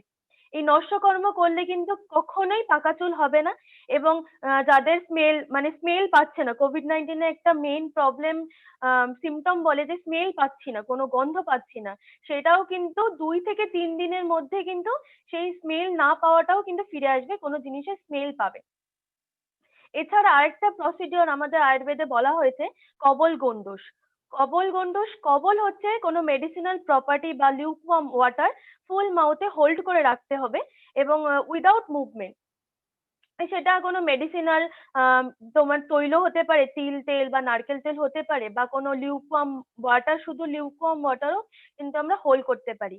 দেন আসে গন্ডুস। গন্ডুসও one type of procedure oral hygiene মেনটেনের জন্য। গন্ডুস নামের সাথে কিন্তু আমরা অনেকে পরিচিত নয়, তবে গার্গেলিং শব্দের সামনে কিন্তু আমরা পরিচিত। তো গন্ডুস হচ্ছে বাংলা ভাষায় হচ্ছে গার্গেলিং। তো গার্গেলিং হচ্ছে হাফ মাউথ কোনো মেডিসিনাল অয়েল বা মেডিসিনাল প্রপার্টি বা লিউকওয়ার্ম ওয়াটার দিয়ে ফুল করে সেটা কিন্তু ওরালি মুভমেন্ট করতে হবে। এতে কিন্তু আমাদের সোর থ্রোটের প্রবলেম এবং ওরাল হাইজিনটাও কিন্তু অনেকটা মেনটেন হবে। আমার আগে যে বক্তা ছিলেন উনি তাও বললেন কিভাবে ওরাল হাইজিনটা মেনটেন হবে। তো সেটা যদি আমরা মেনটেন করতে পারি তাহলে কিন্তু কোভিড-19টা কিন্তু আমাদের ভাইটাল অর্গান গুলোতেই কিন্তু স্প্রেড করতে পারবে না, সেখান থেকেই কিন্তু আমরা অনেকটা প্রিভেন্ট করতে পারবো। তো এটা যদি করি আমরা, নর্মাল 1 চামচ নারকেল তেল সকালবেলা উঠে নস্যকর্মের পরে 1 চামচ নারকেল তেল বা 1 চামচ তিলের তেল মুখে নিয়ে ম্যাক্সিমাম 20 মিনিট, যদি না পারেন তার থেকে কম মানে করে গার্গেলিং করবেন। তারপর লিউকওয়ার্ম ওয়াটারে হালকা নুন দিয়ে মাউথটাকে ওয়াশ করে নেবেন। ওয়াশ করে কিন্তু জলটা ফেলে দেবেন, কারণ ওর মধ্যে অনেক টক্সিক মেটেরিয়াল থাকে, সেটা কখনোই খাওয়া আমাদের পক্ষে উচিত না। এবার আসি কিছু প্রিপারেটিভ মেডিসিনে। যেমন হচ্ছে ফার্স্ট হচ্ছে গিলয় ঘন বটি। ঠিক আছে, গিলয় কিন্তু অনেক ফর্মে পাওয়া যায়, গিলয় ঘন বটি, গিলয় চূর্ণ, গিলয় কাঠ। ঠিক আছে, তারপর হচ্ছে গিলয় সত্তাভ ফর্মেও পাওয়া যায়। ডাবর, ঝান্ডু, বৈদ্যনাথ, পতঞ্জলি সমস্ত কোম্পানি তৈরি করে থাকে না, যে কোনো আয়ুর্বেদিক মেডিকেল স্টোরে কিন্তু এটা অ্যাভেলেবেল। যদি না পান, আপনারা যদি মানে র হার্বটাকে চেনেন, গিলয় গাছ যদি চিনে থাকেন, তাহলে কিন্তু আপনারা ওই র প্ল্যান্ট প্রোডাক্ট থেকেও নিতে পারেন, সেটা কিন্তু আরো বেশি বেনিফিশিয়াল। একটা ছোট মানে গাছের গুলই গাছের কাণ্ড নিয়ে সেটাকে থেতো করে রাত্রেবেলা 1 গ্লাস জলে ভিজিয়ে রাখলেন, সকালে উঠে ছেঁকে সেটাকে পান করলেও কিন্তু আপনারা বেনিফিট পাবেন। এছাড়া অশ্বগন্ধা চূর্ণ বা অশ্বগন্ধা বটি, দাক্ষা অবলেহ, চমনপ্রাশ। চমনপ্রাশ হচ্ছে একটা এমন একটা মেডিসিন বলবো না, একটা রসায়ন, যেটা কিন্তু আমাদের সব সময়ের জন্য আমাদের শরীরের জন্য উপকারী। সেটা মানে কমন কোল্ড, কাফ, আমাদের ইমিউনিটি বুস্টারের জন্য কিন্তু হেল্প করে। রসায়ন বলতে আমরা বুঝি যেটা জরা ব্যাধি দুটাকে প্রশমন করে। জরা মানে হচ্ছে এজিং প্রবলেম, ব্যাধি হচ্ছে ডিজিজ কন্ডিশন। তো চমনপ্রাশ হলো এমন একটা প্রিপারেশন যেটা কিন্তু জরা ব্যাধি দুটাকেই প্রশমন করে। তো আমরা কিন্তু চমনপ্রাশ দিনে মানে 2 বার 1 চামচ করে কিন্তু খাওয়ার পরে নিতে পারি, তাহলেও কিন্তু খুব বেনিফিশিয়াল হবে। এছাড়া কিন্তু দাক্ষা অবলেও নিতে পারি। বাচ্চাদের ক্ষেত্রে আমরা সাধারণত প্রেসক্রাইব করে থাকি অরবিন্দ রস, বাল চতুর্ভদ্র রস, বাল চতুর্ভদ্র চূর্ণ, সরি, আর আমরা প্রেসক্রাইব করে থাকি। তো এগুলো যদি আমাদের ডেইলি লাইফস্টাইলে যদি মানে ইনক্লুড করতে পারি, আমরা একটা হেলদি লাইফস্টাইল মানে লিড করতে পারি, তাহলে কিন্তু আমরা অনেকটাই এই কন্ডিশন থেকে মুক্ত পাবো। এবং আমাদের সবসময় মাথায় রাখতে হবে আমরা কখনোই বাসি খাবার খাবো না, সেটা ডিজিজ কোভিড-19 হোক বা যে কোনো ডিজিজ কন্ডিশন হোক, এবং আমাদের নর্মাল লাইফস্টাইলে হোক, আমরা কখনোই বাসি খাবার খাবো না। সদ্য খাবার তৈরি করে সদ্য সেই খাবারটা খাবো, সেটা কিন্তু আমাদের একটা হেলদি লাইফস্টাইল লিড করার জন্য অনেক বেশি উপযোগী হবে। তো আমরা এইভাবে যদি আমাদের লাইফস্টাইলটাকে লিড করতে পারি, আমরা কোভিড-19 কেন, আমরা একটা হেলদি লাইফস্টাইল পাবো এবং আমরা সমস্ত ডিজিজ থেকে নিজেদের মুক্ত রাখতে পারবো এবং আমরা একটা হ্যাপি লাইফস্টাইল লিড করতে পারবো। Thank you. অসাধারণ একটা বক্তৃতা শুনতে পেলাম যে করোনা প্রতিরোধে আয়ুর্বেদ কি কি ভূমিকা নিতে পারে, কিভাবে প্যান্ডেমিক প্রিভেনশন হবে, কি কি উপায়ে এই ড্রপলেট ইনফেকশন প্রিভেন্ট করা যাবে, কিংবা চরক সংহিতায় কি বলেছে, ইত্যাদি ইত্যাদি আমরা সব জানতে পারলাম বিস্তৃতভাবে। এছাড়াও জানতে পারলাম ঘরে থেকে কি খেলে ইমিউনিটি বৃদ্ধি পাবে। তো মিস সায়নী দত্ত একটা ফ্যাবুলাস লেকচার দিয়েছে। আমি জানতাম তার বক্তৃতার শৈলী অসাধারণ, কিন্তু আজকে আমি প্রথম শুনলাম, খুব ভালো লাগলো। আর আমার পরবর্তী বক্তা, আমি মিস সায়নী দত্তর পরে যাকে ডেকে নেব, সে হলো Indian institute of psychology and research ব্যাঙ্গালোরের PSC psychology student miss Plabita Bera. আশা করি এই করোনা ভাইরাস আমাদের শরীরে যে এফেক্ট করছে, এবং আমরা অনেক সংশয়ের মধ্যে দিয়ে যাচ্ছি, আর এই সংশয় আপনাদের মধ্যে তৈরি করছে ডিপ্রেশন, অ্যাংজাইটি ইত্যাদি ইত্যাদি। তো এই মানসিক স্বাস্থ্য কিভাবে ভালো রাখবো লকডাউনে, ঘরবন্দি থাকা অবস্থায়, এ বিষয়ে একটা সুসম্পন্ন সুস্পষ্ট বক্তব্য শুনতে সবারই আগ্রহ অসীম। তাই চলুন শুনে নেওয়া যাক আর ডেকে নেওয়া যাক আমাদের পরবর্তী বক্তা মিস প্লাবিতা বেরা।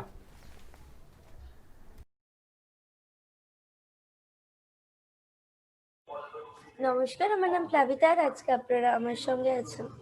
আমার আজকের আলোচনার বিষয় হলো করোনা ভাইরাস এই সিচুয়েশনে ডিপ্রেশন, অ্যাংজাইটি আমরা কিভাবে কমাবো, আমরা কিভাবে স্ট্রেস ম্যানেজ করব, আমরা কোপিং স্ট্র্যাটেজিস কি। তো আমি সেই টপিকে যাওয়ার আগে কিছু কথা বলতে চাই। ইট হ্যাজ বিন 8 months, 8 মাস ধরে করোনার সঙ্গে আমরা যুদ্ধ করছি। Corona is in the environment, and যতদিন করোনা বেড়ে গেছে তার সঙ্গে বেড়ে গেছে the number of unemployment rate and the number of domestic violence, and তাছাড়াও আমাদের সবার মেন্টাল হেলথ ক্রাইসিস। আমরা এই 8 মাসে কোনো না কোনো সময় we went through that time, the crisis time. College students, school students তারা অফলাইন ক্যাম্পাসে পড়াশোনা করে স্কুলে অভ্যস্ত, they are not habituated online এটাতে। দে ডোন্ট নো কবে তাদের কলেজ স্কুল খুলবে। যাদের মেডিকেল অ্যাসিস্ট্যান্টস যারা, মেডিকেল ওয়ার্কার্স যারা, তাদের family members what they go through everyday, প্রত্যেক দিন, সেই ব্যাপারটা।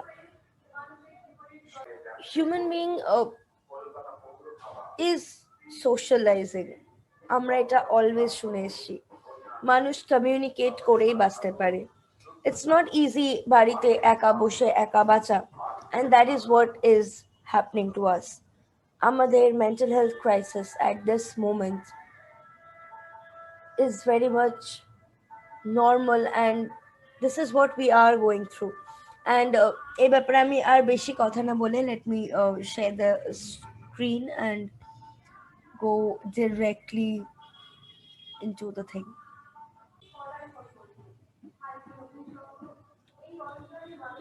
It's visible? Yeah. তো প্রথমে যেটার ব্যাপারে আমি কথা বলবো সেটা হলো স্লিপিং প্রবলেম, ঘুম না আসা।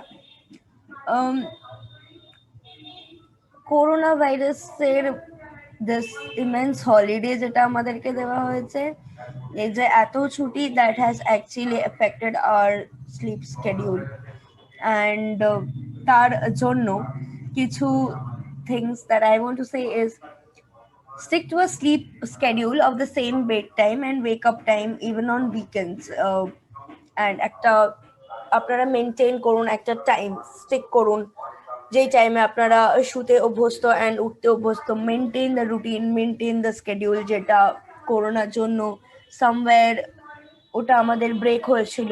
Everything the schedule we were going through that, সেটা তো একটা ব্রেক হয়েছে। Maintain the schedule, practice a relaxing bedtime ritual. Practicing a relaxing bedtime ritual as in বই পড়া, গান শোনা, কোনো কিছু যেটা আপনার, যেটা you want to do if you before sleeping, যেটা আপনার ভাল লাগে। if you want to try anything including কোনো নতুন fragrance, ধূপকাঠি জ্বালানো, anything is random. If you have trouble sleeping, avoid taking naps, especially in the afternoon. That is a very important point. আপনার যদি ঘুমোতে সমস্যা হচ্ছে রাতে, আপনি দুপুরের ঘুমটাকে অ্যাভয়েড করার চেষ্টা করুন, and that really works good. Exercise daily, vigorous exercising is the best. শুধু এক্সারসাইজ, ভিগারাস এক্সারসাইজ যেটা আমাদের বডি, যেটা এখন সব থেকে বেশি ল্যাক করছে, বিকজ আমরা বাড়িতেই আছি and we are not going out ওরকম ভাবে, and the exercise, the the exercise our body needs, সেটা missing. Be it dancing, be it cycling, do it all. Shop korun, dance korun, cycling, and vigorous exercising is the best. But even light exercises is better. আপনি যত exercise করবেন, the more your body gets tired, the more you'll be able to sleep better. Evaluate your room, design your sleep environment to establish the conditions you need for sleep, keep the temperature low. And এইটা হচ্ছে if you prefer, আপনি যদি একা prefer করেন শুতে, তাহলে you just can evaluate the room, নিজে আপনি রুম evaluate করে দিন, ফাঁকা করে দিন, ডিজাইন আপনার নিজের এনভায়রনমেন্ট মতো, make your own sleeping environment, নিজের স্লিপিং এনভায়রনমেন্ট পরিবেশ, নিজের ঘুমানোর মতো পরিবেশ নিজেরা তৈরি করুন, সেই এস্টাবলিশ করুন, lights off, the way you want, the fan, the temperature, সমস্ত কিছু, the design it in your way যেটাতে you feel you are the most comfortable. Sleep on comfortable mattresses and pillows.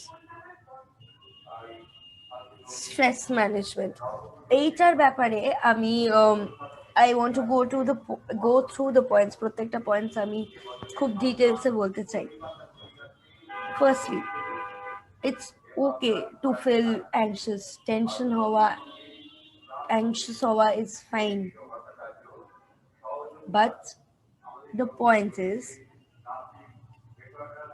just take a deep breath in and out. একটা জোরে নিঃশ্বাস in and out.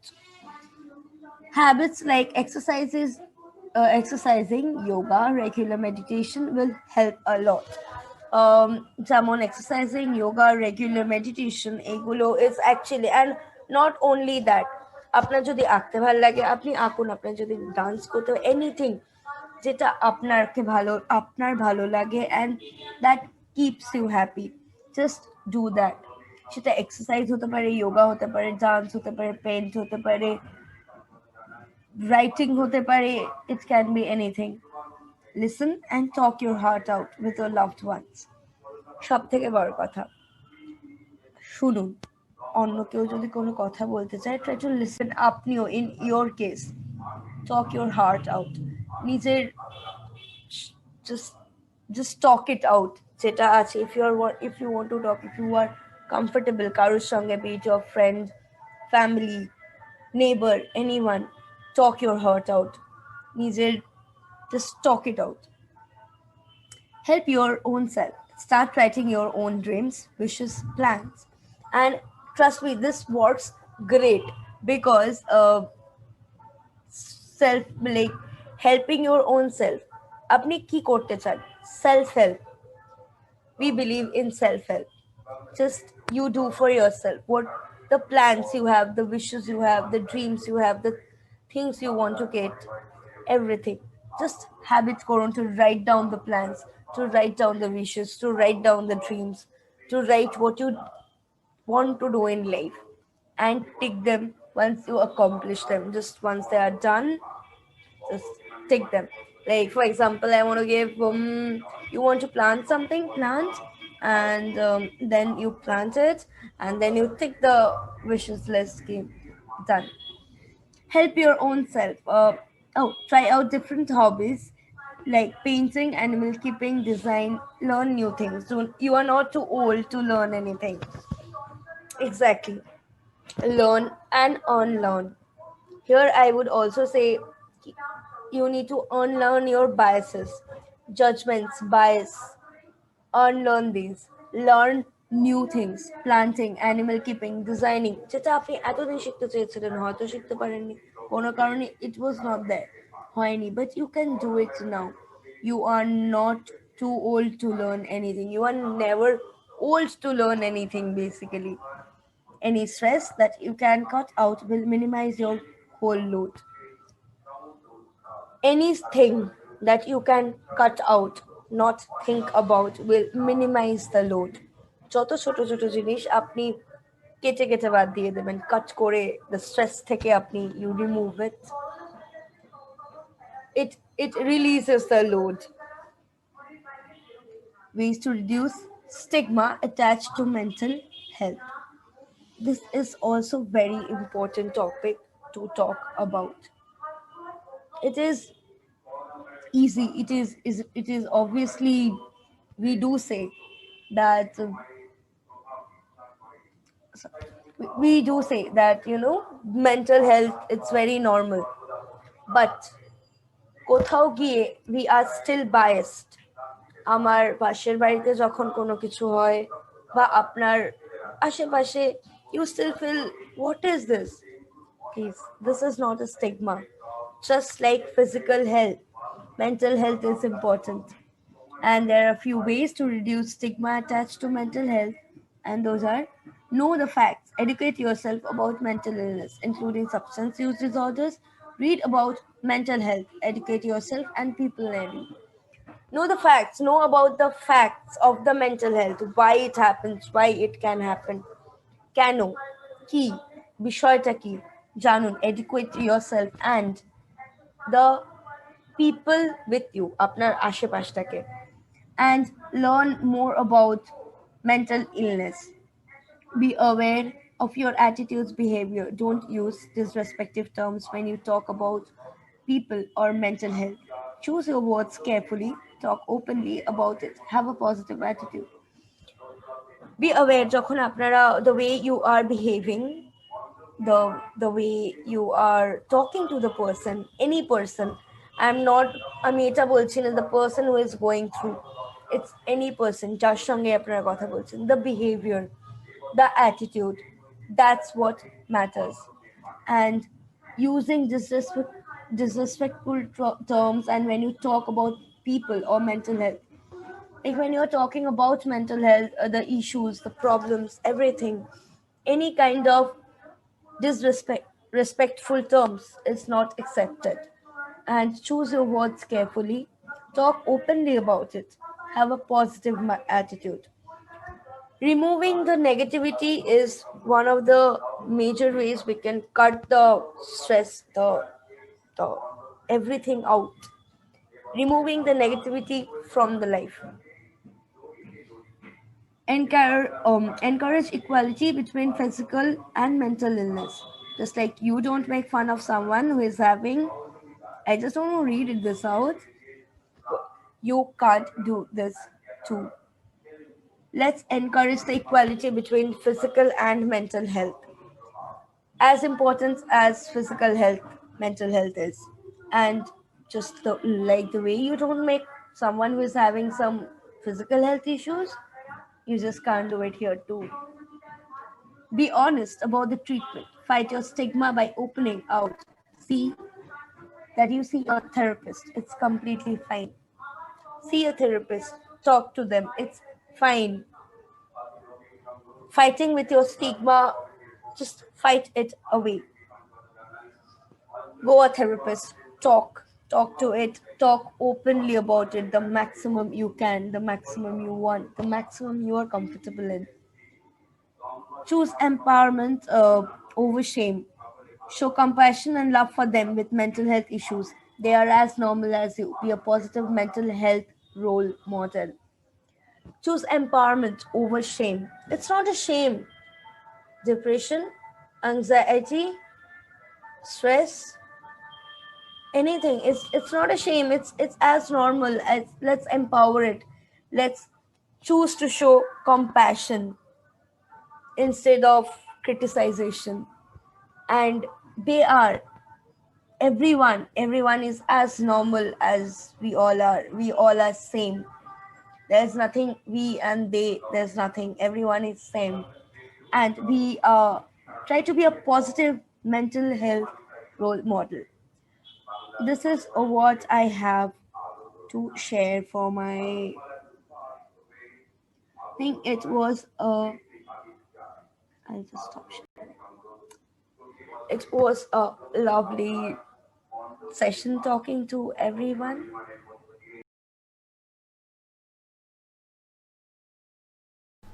নমস্কার। পূর্বে আমার আগে ২-৩ জন বক্তা অসাধারণ তাদের বক্তৃতা শৈলীর মাধ্যমে কোভিড-19 বা করোনা ভাইরাস আক্রমণকে কেন্দ্র করে যে রোগের প্রাদুর্ভাব আমাদের শরীরে ঘটছে সে বিষয়ে অনেক জানা এবং অজানা তথ্য আপনাদেরকে দিয়ে গেছে। এবার আমার বক্তব্য বিষয় হলো যে এই করোনা ভাইরাস হলে কিভাবে ডায়াগনোসিস হবে, প্রিভেনশন কি করে হবে, মানে প্রতিরোধ কি করে করবেন, আর আপনার মনের কিছু সংশয় বা কিছু প্রশ্ন। তো প্রথমেই বলি যে করোনা ভাইরাস হলে ডায়াগনোসিস হয়, ডায়াগনোসিস অফ চয়েস যেটাকে আমরা বলে থাকি, সেটা হলো RT-PCR অর্থাৎ real time reverse transcriptase polymerase chain reaction test. এই টেস্টের মাধ্যমে হচ্ছে করোনা ভাইরাস ডিটেকশন হয়ে থাকে। এখন খুব অল্প সময়ে খুব কম খরচের মধ্যে আরেকটি টেস্ট আমাদের ভারতবর্ষে আবিষ্কৃত হয়েছে। কি সেটা? সেই টেস্টটির নাম হলো ফেলুদা। সো ফেলুদা কি? ফেলুদা হলো এমন একটা টেস্ট যে টেস্টটা আমাদের বাঙালিরাই তৈরি করেছে, তাই এটার নাম দিয়েছে ফেলুদা। ফেলুদার একটা ফুল ফর্ম আছে যদিও। কারা করেছে? কোন দুজন বিজ্ঞানী? দেবজ্যোতি চক্রবর্তী এবং সৌভিক মাইতি, এই দুই ব্যক্তিবর্গ এই Feluda diagnostic procedure for the COVID-19 আবিষ্কার করেছেন। তো ফেলুদার ফুল ফর্ম কি? ফেলুদার ফুল ফর্ম হলো FNCA 59 editor link uniform detection as. এই টেস্টটা অতি অল্প খরচে অল্প সময়ের মাধ্যমে ডোর টু ডোর গিয়ে করা সম্ভব, এবং এখনও অবধি শুরু না হলেও খুব তাড়াতাড়ি এই ডায়াগনস্টিক প্রসিডিওর চালু হবে, কারণ আমাদের যে drug control of India already এটাকে পারমিশন দিয়ে দিয়েছে। এবার আসি যে হোয়াট ইজ কোয়ারেন্টাইন এবং আইসোলেশন কি। আচ্ছা, টিভিতে আপনারা শুনছেন যে যাকে খুশি হোম আইসোলেশন, হোম কোয়ারেন্টাইন ইত্যাদি বলছে, কিন্তু যেখানে খুশি এই শব্দ দুটো ব্যবহার করা যায় না। হোম আইসোলেশন কথাটা মানে হলো আইসোলেট দ্য ডিজিজড পেশেন্ট আর ডিজিজড পারসন, মানে রোগীকে আলাদা করে রাখতে হবে। আর কোয়ারেন্টাইন মানে কি? কোয়ারেন্টাইন মানে হচ্ছে কোনো সুস্থ ব্যক্তি যদি কোনো কোভিড-19 অ্যাফেক্টেড বা করোনা ভাইরাস অ্যাফেক্টেড পেশেন্টের কাছে আসে, তবে তাকে আলাদা করে রাখতে হবে, সেটাকে কোয়ারেন্টাইন বলে। সো হোম কোয়ারেন্টাইন এই টার্মিনোলজিটা ইউজড হয় মূলত সুস্থ ব্যক্তিকে অসুস্থ ব্যক্তিদের থেকে আলাদা করে রাখা, বা অসুস্থ ব্যক্তির সংস্পর্শে এসেছিল যে সুস্থ ব্যক্তিটা, তাকে অন্যান্য মানুষের থেকে আলাদা করে রাখা 14 দিন। এবং হোম আইসোলেশন হচ্ছে যারা রোগী, যারা অলরেডি অ্যাফেক্টেড, তাদেরকে সুস্থ ব্যক্তিদের থেকে আলাদা করে রাখা। আশা করি টার্মিনোলজিটা বুঝতে পেরেছেন। এবার বলি, এই ডায়াগনোসিস বলতে গেলে কোয়ারেন্টাইন থাকাকালীন আপনি কি কি ব্লাড টেস্ট বা কি কি রেডিওলজিক্যাল এক্সামিনেশন করবেন যে আপনার কোনো রোগের প্রাদুর্ভাব হচ্ছে কি হচ্ছে না। প্রথমেই বলে রাখি, complete blood count is essential, অর্থাৎ কমপ্লিট ব্লাড কাউন্টটা করতে হবে। এক্স-রে অফ দ্য চেস্ট খুব প্রয়োজনীয়, এবং সিআরপি কি? সি রিঅ্যাক্টিভ প্রোটিন, যেটার মাধ্যমে আপনার শরীরে কোনো রকম কোনো ইনফেকশন অ্যারাইজ করেছে কিনা সেটা জানা যায়। তো কোয়ারেন্টাইনে থাকলে এই 3টে টেস্ট যথেষ্ট। যদি কোনো রকম কোনো অ্যাবনর্মালিটি দেখা যায় বা কোনো রকম কোনো ইনক্রিজমেন্ট দেখা যায়, তখন সেক্ষেত্রে অন্যান্য টেস্ট করতে হবে। এবার বলি পোস্ট কোভিড কেয়ার।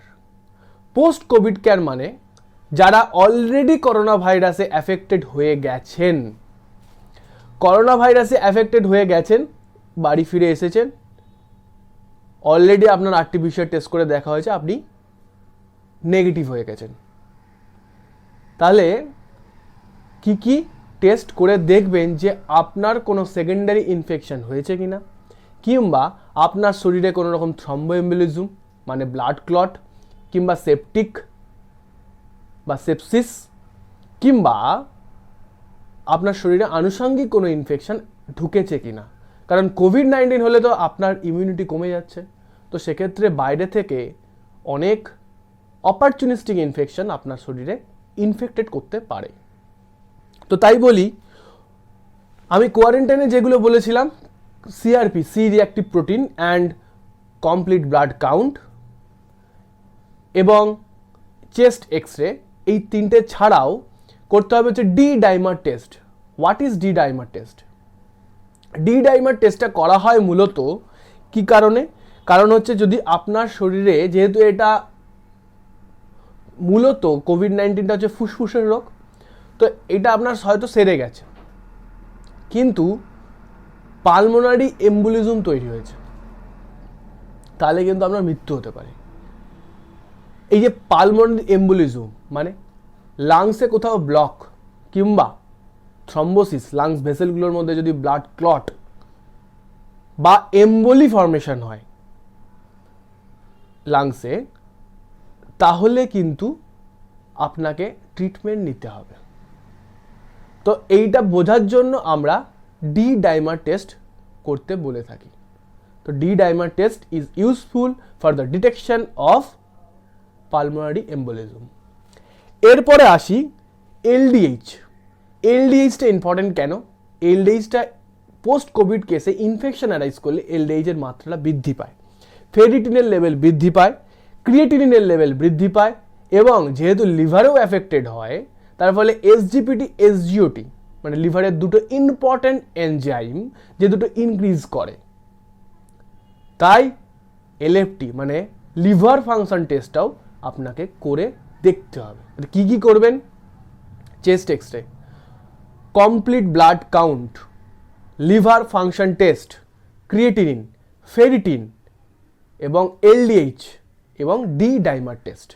আরও দুটো ইম্পর্টেন্ট টেস্ট আছে যে দুটো করতে হবে, সেটা হচ্ছে লো মলিকুলার ওয়েট হেপারিন, যেটা আপনার শরীরে হাইপোক্সিয়া অ্যারাইজ করছে কিনা। মানে হাইপোক্সিয়া মানে হচ্ছে অক্সিজেন স্যাচুরেশন লেভেল ডিক্রিজ করছে কিনা। 2,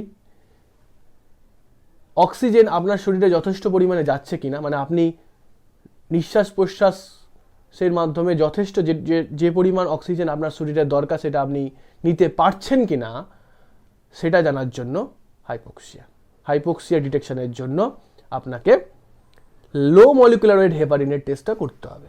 আর কি করতে হবে? ইন্টারলিউকিন 6 এবং সাইটোকাইন এই দুটো টেস্ট করতে হবে ইনফেকশন আছে কিনা দেখার জন্য। আর প্রোক্যালসিটোনিন লেভেলটা দেখতে হবে। Procalcitonin level, what is procalcitonin level and what is the importance of the procalcitonin level? Procalcitonin টেস্টটার ইম্পর্টেন্সটা কি জানেন? এটা হলো আপনার শরীরে করোনা ভাইরাস তো সেরে গেছে, কিন্তু সেকেন্ডারি ইনফেকশন অ্যারাইজ করেছে, আইদার ব্যাকটেরিয়া ঘটিত অথচ ফাঙ্গাল ঘটিত। ব্যাকটেরিয়া ঘটিত যদি হয় তাহলে সেক্ষেত্রে সেপসিস অ্যারাইজ করতে পারে। এবার সেপসিস অ্যারাইজ করলে সেখান থেকে সেপ্টিক শক হতে পারে। সেপসিস অ্যারাইজ করেছে কিনা বা সেকেন্ডারি ইনফেকশন হয়েছে কিনা, সেগুলো ডিটেকশনের জন্যই এই procalcitonin, to detect sepsis. Procalcitonin test is useful to detect sepsis. আশা করি পোস্ট কোভিড কেসে কি কি টেস্ট করবেন এবং কোয়ারেন্টাইনে থাকলে কি কি কেস করবেন সেগুলো আশা করি বুঝতে পেরেছেন। এবার আসি, একটা রিসার্চ চলছে, সেই রিসার্চটা হলো, এখন তো আমাদের প্লাজমা থেরাপি চলছে, তো প্লাজমা থেরাপিতে মানুষ অনেক ক্ষেত্রে যারা কোভিড থেকে সেরে উঠেছে তারা অনেক ক্ষেত্রে প্লাজমা দিতে চাইছে না, তো তখন সেক্ষেত্রে আমরা প্লাজমার অভাব ফিল করছি। তো সেক্ষেত্রে এখন একটা পরীক্ষা চলছে, পরীক্ষামূলক অবস্থায় রয়েছে, সেটা হচ্ছে ঘোড়া, হর্স অ্যান্টিসেরা বা ইকুইন অ্যান্টিসেরা ব্যবহার করা যায় কি না। তো এটা এখন পরীক্ষামূলক পর্যায়ে রয়েছে। আশা করি সংবাদ মাধ্যমের মাধ্যমে আপনাদের কাছে সঠিক খবর পৌঁছে যাবে সঠিক সময়। এবার আসি প্রিভেনশন করতে গেলে কি করবেন? মাস্ক পরবেন। কি ধরনের মাস্ক পরবেন সেটা আমি পরে বলবো। মাস্ক পরবেন, জিঙ্ক জাতীয় খাবার, অ্যান্টিঅক্সিডেন্ট জাতীয় খাবার মানে গ্রিন টি জাতীয় খাবার, হার্বাল টি জাতীয় খাবার এগুলো খেতে পারেন। এছাড়া ভিটামিন সি জাতীয় খাবার বেশি পরিমাণে খেতে হবে। প্রোটিনিশিয়াস ডায়েট করতে হবে, তাতে ইনফেকশন হওয়ার চান্স কমে যায়, ইমিউনিটি বৃদ্ধি পায়। আর দৈনন্দিন প্রচুর পরিমাণে খেয়ে নেবেন না একবারে, দৈনন্দিন যা খাবেন যতবার খাবেন অল্প অল্প করে খাবেন, বারবার খান, অল্প অল্প করে খান, দেখবেন শরীর সুস্থ থাকবে। আর মর্নিং ওয়াক করবেন, আর সকালে যদি পারেন একটু প্রাণায়াম করবেন, যোগাসন করবেন, তাতে মেন্টাল স্ট্রেস এবং অ্যাংজাইটি একটু কমে যাবে। আর একটা কথা বলি, সেটা হচ্ছে এই যে বাতাসের মানে প্রকৃতির যে মুক্ত বাতাস যেটাকে বলে, সেটা আপনাকে নিতে হবে। তাহলে কি হবে, লাংসের যে ভাইটাল ক্যাপাসিটি সেটা বৃদ্ধি পাবে, তাহলে চেস্ট ইনফেকশন হওয়ার চান্স অনেক কমে যায়, বা ব্রিদিং ডিফিকাল্টি হবে না, মানে নিঃশ্বাস প্রশ্বাস নিতে আপনার অসুবিধা হবে না। চলুন এবার বলি যে পোস্ট কোভিড কেয়ারে কি করবেন। দেখুন, আপনার শরীরে তো র্যাশ হতে পারে কোভিডের জন্য, তো র্যাশ হলে লোশন ইউজ করতে পারেন, ভিটামিন ই এবং অ্যালোভেরা বেস লোশন। এবং বলি এক্সারসাইজ করতে হবে নিয়মিত, নিউট্রিশনাল ডায়েট করতে হবে। 3, ওয়ার্ক অন মেমোরি, মানে ম্যাথামেটিক্যাল পাজল, সুডুকু ইত্যাদি সলভ করতে হবে, যাতে আপনার একটা ব্রেন স্টর্ম তৈরি হয়, যাতে, কারণ কোভিড হলে, করোনায় অ্যাফেক্টেড হলে ব্রেনের স্মৃতিশক্তি কিছুটা হলে লোপ পায় এবং মনোসংযোগ করতে অসুবিধা হয়। তাই এইগুলো করলে, এই মেমোরি পাজল ইত্যাদি করলে, মেমোরি গেম খেললে আপনার পুনরায় মেমোরি ফিরে আসবে। আর একটা জিনিস বলি, হঠাৎ করে আপনি ভারী কাজ নিতে পারবেন না যদি আপনার করোনা হয়। আপনাকে আস্তে আস্তে করে কাজের অভ্যেস করতে হবে, ছোট ছোট কাজ করে করে।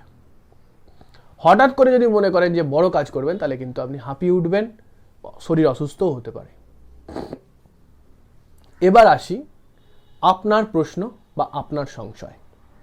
এই পর্যায়ে আমি অনেকগুলো প্রশ্ন নিজে থেকেই তৈরি করে রেখেছি, নিজেকে লিখে রেখেছি, কারণ আমি সংবাদ মাধ্যমে দেখেছি যে অনেক বড় বড় চিকিৎসকরা বড় বড় শব্দ ইউজ করে, যে শব্দগুলো মানুষের কাছে হয়তো অনেক ক্ষেত্রে ক্লিয়ার হয় না। তাই এখানে আমি সেই শব্দগুলো ক্লিয়ার করার চেষ্টা করব। প্রথম প্রশ্ন শুনে থাকবেন যে হার্ড ইমিউনিটি তৈরি হচ্ছে আমাদের। তাই এই হার্ড ইমিউনিটিটা কি? হার্ড ইমিউনিটিটা হচ্ছে, সাপোজ আপনাকে একটা নির্দিষ্টভাবে, মানে নির্দিষ্ট ডোজে বা নির্দিষ্ট ডোজে যদি আপনাকে কোনো একটা ওষুধ দেওয়া হয়, সে ওষুধটা লং টাইম যদি আপনি খান, তাহলে সেক্ষেত্রে রেজিস্ট্যান্স তৈরি হবে। বা আপনাকে সেমভাবে কেউ যদি বারবার একই জায়গায় একই রকমভাবে আঘাত করে, তাহলে সেই আঘাতটা কিন্তু আপনার সহ্য হয়ে যাবে। কিন্তু যখনই সেই আঘাতের মাত্রাটা বৃদ্ধি পাবে কিংবা ওই ওষুধের ডোজটা বৃদ্ধি পাবে, তখন কিন্তু আপনি ব্যথা পাবেন, কিংবা রোগটাকে দূরীকরণ করতে পারবে ওই ওষুধটা, কারণ ওই ওষুধটার রেজিস্ট্যান্স আর আপনার মধ্যে নেই, কারণ মাত্রাটা বাড়িয়ে দেওয়া হয়েছে, ডোজটা বাড়িয়ে দেওয়া হয়েছে, বা আঘাতের মাত্রা বাড়িয়ে দেওয়ার ফলে আপনার কিন্তু আঘাতটা লাগছে। ঠিক সেরকমই আপনি যদি অল্প অল্প করে বাইরে বেরোন, সোশ্যাল ডিস্টেন্সিং মেনটেন করে, তাহলে আপনার একটা হার্ড ইমিউনিটি তৈরি হবে, যেটার জন্য আপনার শরীরে যদি ইনফেকশন ঢোকে, তাহলেও আপনার শরীরে রোগের প্রাদুর্ভাব, মানে সাইন অ্যান্ড সিমটমস, রোগের লক্ষণগুলো প্রকাশ পাবে না। আর যদি আপনার শরীরে হার্ড ইমিউনিটি যথেষ্ট পরিমাণে থাকে, সেক্ষেত্রে রোগটা আপনার শরীরে ঢুকতেই পারবেন না, বা ভাইরাসটা আপনার শরীরে ঢুকতেই পারবে না, রোগটা উৎপাদনই হবে না, বা রোগের প্রাদুর্ভাব তৈরিই হবে না। তো সেটাকেই আমরা হার্ড ইমিউনিটি বলি। এটা একটা বড় টার্মিনোলজি, একটা বড় টপিক, বাট শর্টে বলতে গেলে এটাই বোঝায়। এরপর আসি আপনাদের মোস্ট ইম্পর্টেন্ট, মোস্ট কিউরিওসিটি যেখানটায়, ভ্যাকসিন আসবে কবে। তো এই ভ্যাকসিন আসবে কবে এটা বলতে গেলে একটা কথা বলে রাখি, প্রথমত 197টা ভ্যাকসিনের ট্রায়াল এখনো পর্যন্ত চলছে। তৎকালীন সময় আমি শুনতে পাচ্ছি যে ওটা বেড়ে 256 হয়েছে, বাট 197টা ভ্যাকসিনের ট্রায়াল চলছে, যেগুলো মোটামুটি একটা ভালো পর্যায়ে পৌঁছেছে। তো এই ভ্যাকসিনের ট্রায়াল বা নতুন ওষুধের ট্রায়াল চলে হচ্ছে একটা মেথডে। সেই মেথডটার নাম হচ্ছে র্যান্ডামাইজ কন্ট্রোল প্রোগ্রাম, যেটা আপনি টিভিতে শুনে থাকবেন। তো এই র্যান্ডামাইজ কন্ট্রোল প্রোগ্রামটা কি? র্যান্ডামাইজ কন্ট্রোল প্রোগ্রামটা হলো, এটার একটা প্রি ক্লিনিক্যাল স্টেজ আছে, একটা ক্লিনিক্যাল স্টেজ আছে। প্রি ক্লিনিক্যাল স্টেজ হচ্ছে অ্যানিমাল স্টেজ, যেখানে অ্যানিম্যালের শরীরে এটা পরীক্ষা করা হয়, ভ্যাকসিনটা পরীক্ষা করা হচ্ছে। আর ক্লিনিক্যাল স্টেজটা হচ্ছে 4টে স্টেজ আছে, phase 0, phase 1, phase 2 and phase 3। Phase 0 এবং ফেজ 1 হচ্ছে, এই দুটো হচ্ছে স্বেচ্ছাসেবকদের মধ্যে প্রয়োগ করা হয়। দেখে নেওয়া হয় মাইক্রোডোজিং করে, যে অল্প মাত্রায় ডোজ দিয়ে দেখা হয় যে কোনো সাইড এফেক্ট অ্যারাইজ করছে কিনা। তারপরে পেশেন্টদের মধ্যে প্রথমে 1 থেকে 10, তারপরে 10 থেকে 1000, তারপরে 1000 থেকে 10,000, এই 3টে ফেজ হয়ে থাকে মানুষ পেশেন্টদের ক্ষেত্রে, পেশেন্টদের ওপরে। তো সর্বশেষ স্টেজের পরে যখন ভ্যাকসিনটা মার্কেটাইজড হয়, তখন সেটার কোনো লং টার্ম সাইড এফেক্ট আছে কিনা সেটা লক্ষ্য করার জন্য সেটা অবজার্ভ করা হয়। তো তাই বলে রাখি, এরকম এতগুলো স্টেজে এই ভ্যাকসিন বা ওষুধের ট্রায়াল হয়ে থাকে। তো যে কোনো একটা ট্রায়ালে যদি কোনো রকম কোনো ভ্যাকসিনের কোনো ভুল ত্রুটি হয় বা কোনো রকম সাইড এফেক্ট অ্যারাইজ করে বা কোনো বিপজ্জনক কোনো একটা সাইন বা সিমটমস জেনারেট করছে দেখা যায়, তখন সেক্ষেত্রে ওই ভ্যাকসিনটা আসতে প্রায় 10 থেকে 12 বছর পিছিয়ে যায়। কিন্তু আমি একটা কথা বলে রাখি, হয়তো কিছু ভ্যাকসিন আছে, 197টা ভ্যাকসিনের মধ্যে 136টা ভ্যাকসিন যেগুলো এখনো প্রি ক্লিনিক্যাল স্টেজে আছে, 29টা ভ্যাকসিন আছে যারা ক্লিনিক্যাল স্টেজে আছে, মানে মনুষ্য শরীরে যাদের পরীক্ষা হচ্ছে, এবং 5টা ভ্যাকসিন আছে যারা ফাইনাল স্টেজে আছে। এবং এই 5টার মধ্যে কোনো একটা ভ্যাকসিন আপনার শরীরে চলে আসতে পারে, মানে আপনার জন্য দোকানে অ্যাভেলেবেল হতে পারে, হসপিটালে অ্যাভেলেবেল হতে পারে, সরকার আপনার জন্য অ্যাভেলেবেল করতে পারে, যদি দেখা যায় যেটার মধ্যে কোনো সাইড এফেক্ট হচ্ছে না। তাই আশানুরূপ কথা আমি এখানে বলতে এসেছি, তাই আমি বলবো যে ভ্যাকসিন আসতেও পারে, নাও আসতে পারে, কিন্তু 5টা ভ্যাকসিন যারা ফাইনাল স্টেজে আছে তারা আসার চান্স খুব। এখন সময় বলবে যে কবে আসবে, কখন আসবে, কিভাবে পাবেন। এবার বলি যে এই ভ্যাকসিন, অক্সফোর্ডের ভ্যাকসিনটা এখন দৌড়ে সব থেকে এগিয়ে আছে, যেটার নাম হচ্ছে অ্যাস্ট্রাজেনেকা। তাই ওটার জন্য মানুষ আশাবাদী, আপনারাও আশা রাখতে পারেন। এবার আসি, সাবান ভালো নাকি স্যানিটাইজার? দেখুন, সাবান অবশ্যই ভালো। সাবান যদি আপনি 4 মিনিট বা মিনিমাম 40 সেকেন্ড ধরে যদি হাতে ঘষতে পারেন, তাহলে আপনার কিন্তু ভাইরাস, ব্যাকটেরিয়া, ফাঙ্গাস সব থেকেই দূরীকরণ হয়। এবং একটা কথা বলি, স্যানিটাইজার কখন ইউজ করবেন? যখন আপনি বাইরে থাকবেন, তখন কোনো একটা জায়গায় টাচ করলেন, এবার নাকে বা মুখে বা চোখে কোনো সারফেসে হাত দেবেন, তখন আপনি স্যানিটাইজেশন করে নেবেন। তখন আপনার পকেটে স্যানিটাইজার থাকা আবশ্যক। কী ধরনের স্যানিটাইজার থাকবে? অবশ্যই দেখে নেবেন যে তার মধ্যে যেন 70% ইথাইল অ্যালকোহল থাকে, এবং যেন সেই স্যানিটাইজারে ট্রাইক্লোসান নামক কেমিক্যালটা না থাকে। কারণ ট্রাইক্লোসান এমন একটা কেমিক্যাল যেটা আপনার স্কিন আলসার, স্কিন ক্যান্সার, এবং যদি আপনি ওই হাতে চোখে হাত দেন, corneal ulcer, corneal epithelium atrophy পর্যন্ত হতে পারে। বিশেষ করে কর্নিয়াল আলসারটাই হয়, এগুলো হতে পারে। তো ট্রাইক্লোসান আছে এরকম স্যানিটাইজার ব্যবহার করবেন না। ট্রাইক্লোসান আছে এরকম স্যানিটাইজারের দামটা তুলনামূলক কম হয়, মানুষ ওই দিকেই উদ্গ্রীব হয়, দাম কম কোন স্যানিটাইজারের সেটা নেব, কিন্তু সেটা করবেন না। বেশি দাম নিয়ে নেবেন, ভালো জিনিস নেবেন, এবং ব্র্যান্ডেড কোম্পানির নেবেন। অনেক ভালো ভালো ওষুধ কোম্পানি আছে, গ্লেনমার্ক, র্যানব্যাক্সি, হিমালয়া ইত্যাদি ইত্যাদি, এইসব কোম্পানির নেবেন, তাতে সুবিধা হবে আপনার। এবার আসি, কি ধরনের মাস্ক ভালো? মাস্ক 3 ধরনের হয়, surgical mask, European mask and N95 mask. Surgical mask 3 ধরনের হয়, 2 ধরনের হয়, 2 লেয়ার এবং 3 লেয়ার। 2 লেয়ারের ক্ষেত্রে এফিকেসিটা তুলনামূলক কম, তাই 3 লেয়ারটা 95% এফিকেসি, 95% থেকে 97% ওটা ফিল্ট্রেট করতে পারে ব্যাকটেরিয়া এবং ভাইরাসকে। এবং ওটা একটা জিনিস বলে রাখি যে ওটা নিঃশ্বাসটাকে, আপনার নিঃশ্বাস যদি আপনার কোনো রোগ থাকে সেই নিঃশ্বাসটাকেও যেমন ফিল্ট্রেট করে বাইরে দেবে, আবার বাইরের কোনো লোকের যদি সংস্পর্শে আসেন যার রোগ আছে তার নিঃশ্বাসটাকেও আপনাকে 97% ফিল্ট্রেট করে আপনার নাকের সংস্পর্শে আসবে। তো তাই ড্রপলেট ইনফেকশন হওয়ার চান্স কমবে। ইউরোপিয়ান মাস্কগুলোর তুলনামূলক দাম কম হলেও তুলনামূলক ইউজফুল নয়। ওগুলো মেনলি কাদের জন্য জরুরি বলি,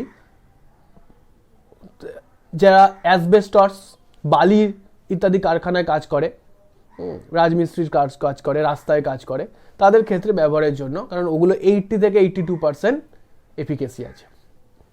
আর বলি N95 মাস্কটা সাধারণ মানুষের জন্য নয়। N95 মাস্কটা কাদের জন্য?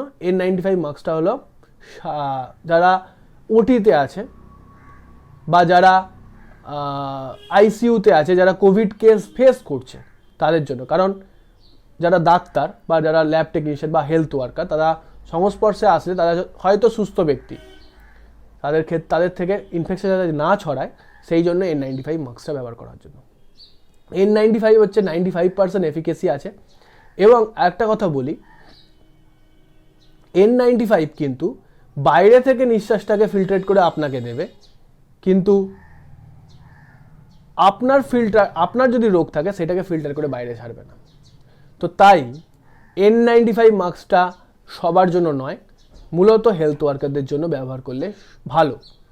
এখন সবাই ব্যবহার করছে কারণ ওটা প্রচার বেশি হয়েছে, কিন্তু আমি বলবো surgical mask is the best mask for the common people. সাধারণ মানুষ সার্জিক্যাল মাস্ক ব্যবহার করলে ভালো। এবার আসি ডেটল স্প্রে, যেটা টিভিতে দেখছেন, লাইফ বয় স্প্রে, ডেটল স্প্রে। এতে কোন কেমিক্যাল থাকে? ক্লোরহেক্সিডিন কেমিক্যাল থাকে, যেটার গ্রাম আপনারা জানেন কিনা আমি জানি না। গ্রাম পজিটিভ এবং গ্রাম নেগেটিভ ব্যাকটেরিয়া শুনে থাকবেন হয়তো, দুটো ব্যাকটেরিয়া টাইপস আছে। এই গ্রাম পজিটিভ ব্যাকটেরিয়াটাকে এই ডেটল বা স্যাভলন বা লাইফ বয় স্প্রে মারতে পারে, কিন্তু গ্রাম নেগেটিভ ব্যাকটেরিয়াটাকেও মারতে পারে না। তাহলে ভাইরাস কি করে মারবে? ব্যাকটেরিয়ার থেকেও তো অনেক ছোট সাইজের হচ্ছে ভাইরাস, তাহলে মারবে এটা কি করে বলুন তো? তাহলে অহেতুক পয়সা খরচ করে স্প্রে কিনবেন না। কি করবেন?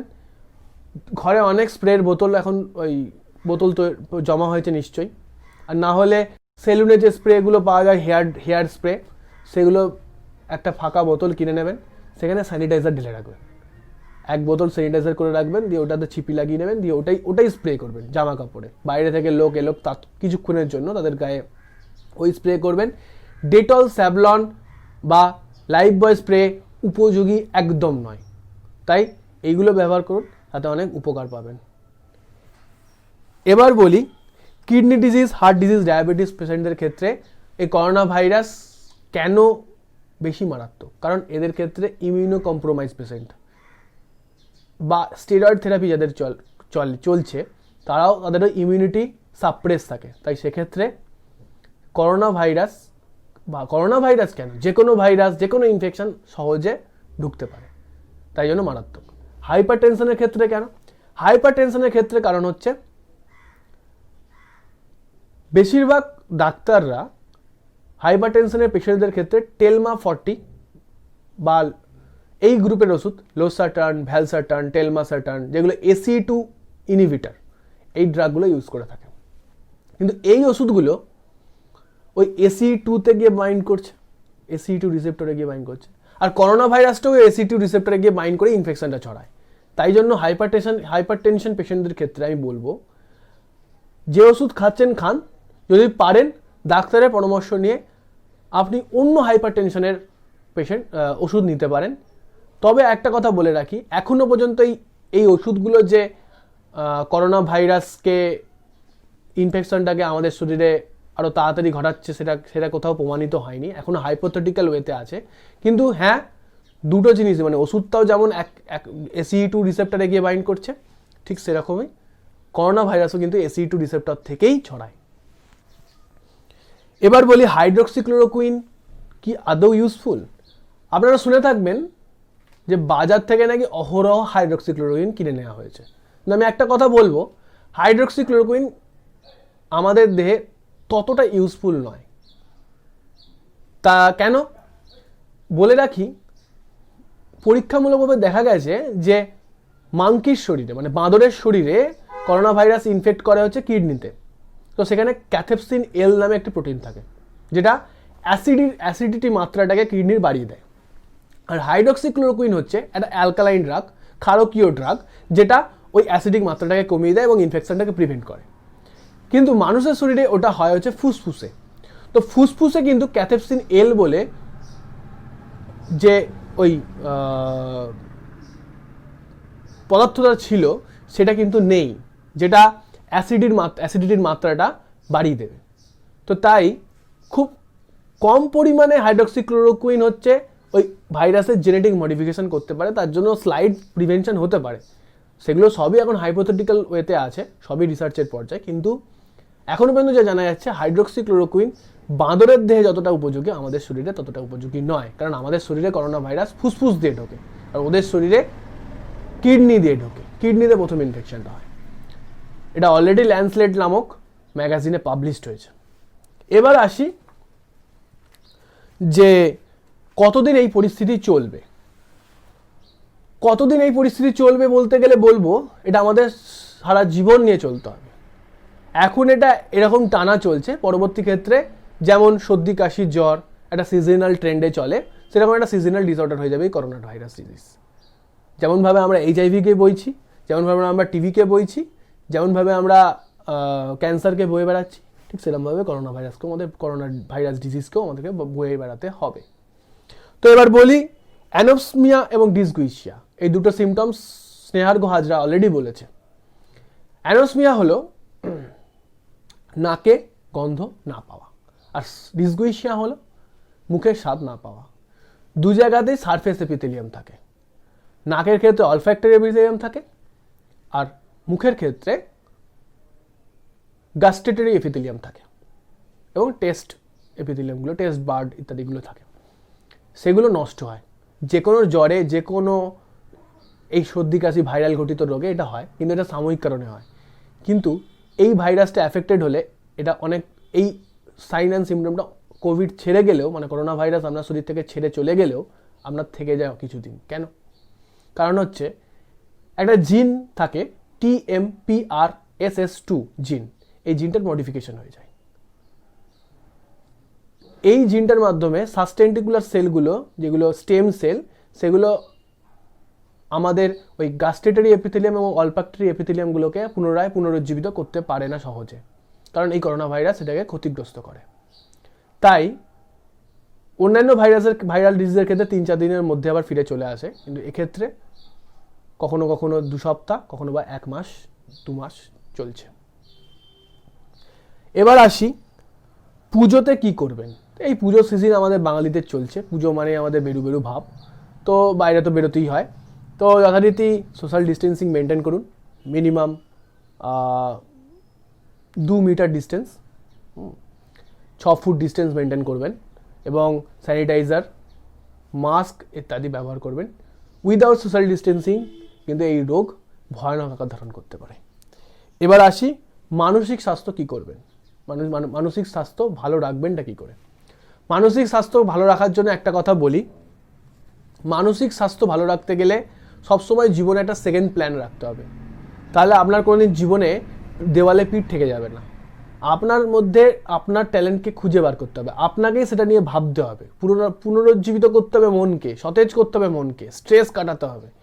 হ্যাঁ জানি অনেকেই কাজ হারিয়েছেন, কাজ হারানোর ফলে ডিপ্রেশন, অ্যাংজাইটি বৃদ্ধি পেয়েছে, কিন্তু আমি একটা কথা বলবো, দেখুন না, এমন কিছু থাকতে পারে কাজ, যে কাজটা আপনি হয়তো সেটাই বেস্ট, কিন্তু আপনি সেটা আগে জানতেন না, এখন ভাবছেন তাই জানতে পারছেন। ভেবে একবার দেখুন, আপনার মধ্যে নিশ্চয়ই কোনো সলিউশন পাবেন। সমস্যা তৈরি হলে সলিউশন থাকবেই, মনে রাখবেন, necessity is the mother of invention. আর একটা কথা বলবো যে দেওয়ালে পেট ঠেকানোর জায়গা নেই, সবসময় জীবনে একটা সেকেন্ড প্ল্যান রাখবেন, তাহলে ডিপ্রেশন, অ্যাংজাইটি থাকবে না। মানে সেকেন্ড প্ল্যান বলতে এই প্ল্যানে গেলাম, এটা হলো না, তাহলে নেক্সট প্ল্যানটা আমাদের কার্যকরী করতে হবে। সেজন্য সেকেন্ড প্ল্যানটা প্রথম থেকে একটা তৈরি করে রাখতে হবে, তাহলে দেখবেন ডিপ্রেশন, অ্যাংজাইটি আসবে না। মুখে হাসি রাখুন, কাজ করে যান, আর সুস্থ থাকুন, সতর্ক থাকুন, ভালো থাকুন। এই বলে আমি আমার বক্তব্য শেষ করছি। ধন্যবাদ। সমস্ত ওয়েবিনারটা কমপ্লিট হলো, অনেকটা বড় ভিডিও হয়েছে, আর এই ভিডিও লাইভ ভিডিও হওয়ার কারণে অনেকে অনেক দূর দূরান্ত থেকে এটা করছে, মানে ওয়েবিনারটা পারফর্ম করছে। কেউ মালদা মেডিকেল কলেজ থেকে, কেউ বা নদিয়া থেকে, কেউ বা রায়গঞ্জ থেকে, কেউ বা দক্ষিণ চব্বিশ পরগনা থেকে। সো কখনো কখনো ভিডিওটা পজ হয়ে যাচ্ছে কিন্তু অডিওটা শোনা যাচ্ছে। এইগুলো ছোটোখাটো ত্রুটি একটু মানিয়ে নেবেন, আপনাদের সহযোগিতা কাম্য। আর এই ওয়েবিনারটাতে যে তথ্য জানা গেল, আশা করি সেগুলো আপনাদের দৈনন্দিন জীবনে কাজে লাগবে, এবং সুস্থ থাকতে এবং শরীর ও মনকে ভালো রাখতে আপনাকে যা বলা হয়েছে এখানে, যা বলা হলো, ডিটেলসে যে আলোচনা হলো, সেগুলো প্রতিটাই নিয়ম করে পালন যদি করতে পারেন, তাহলে আপনি রোগী হবেন না, রোগমুক্ত থাকবেন। তাই করোনা ভাইরাসকে প্রিভেন্ট করতে, করোনা রোগের থেকে দূরে থাকতে এই যে আলোচনায় বলা হয়েছে যে এই স্টেপগুলো করুন, সেগুলো আশা করি আপনারা বাড়িতে ফলো করবেন। এবং সুস্থ থাকার জন্য, নিজেকে ভালো রাখার জন্য, এবং ঘরে যেহেতু আছেন ইমিউনিটি কিছুটা বাড়িয়ে নিন। শুধু করোনা ভাইরাস কেন, কোনো রোগই আপনাকে ছুঁতে পারবে না যদি আপনার ইমিউনিটি স্ট্রং হয়। তাই এই ওয়েবিনারটা অনেক কিছু জানালো, শেখালো, বোঝালো এবং তথ্য দিল। সেটা আমাকে, আপনাকে এবং আমাদেরকে সবাই জানলাম, সবাই শুনলাম। এটা একটা আলোচনা মূলত। আশা করি আলোচনার ভিত্তিতে আপনি কিছুটা হলেও পজিটিভ মোটিভেশন পেলেন, পজিটিভ ভাইব পেলেন। আশা করি কিছুটা হলেও ডিপ্রেশন কাটানোর উপায় জানতে পারলেন। আর বলবো, এই পরিস্থিতি চিরকাল চলবে না। আবার আমরা মাস্কহীন হব, মুক্ত আকাশের মুক্ত বায়ু গ্রহণ করব। সুস্থ থাকুন, ভালো থাকুন, আর সতর্ক থাকুন, সোশ্যাল ডিস্টেন্সিং মেনটেন করুন। এটুকু বলে আজকের এই ওয়েবিনার শেষ করলাম। দেখা হবে কোনো এক টপিকে, কোনো এক বিষয়ে, কোনো একদিন, কোনো একখানে। আজ এখানে এই ওয়েবিনার শেষ করছি। সহযোগিতা করার জন্য, সাথে থাকার জন্য ধন্যবাদ।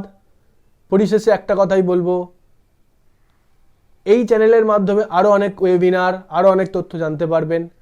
সাবস্ক্রাইব করে রাখতে পারেন। আর এরকম নতুন নতুন অনেক কিছু কন্টেন্ট আপনারা পাবেন, তথ্য পাবেন। সাথে থাকুন, সঙ্গে থাকুন, ভালো থাকুন। Stay safe, stay tuned and stay healthy. Thank you.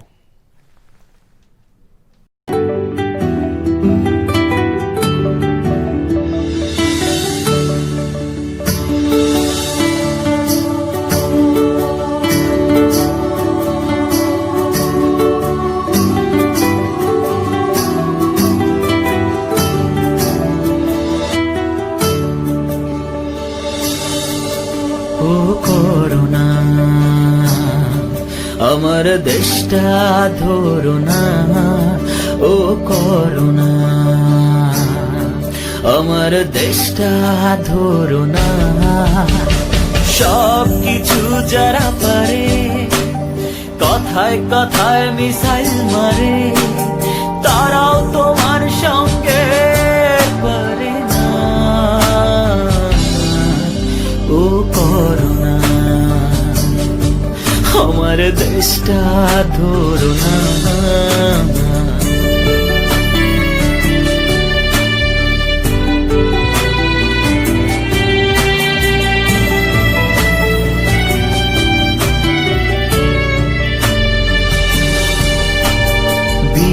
যাচ্ছে অচল হয়ে তোমার পরশ পেয়ে, অকাতরে মরছে মানুষ দেখছে চেয়ে চেয়ে।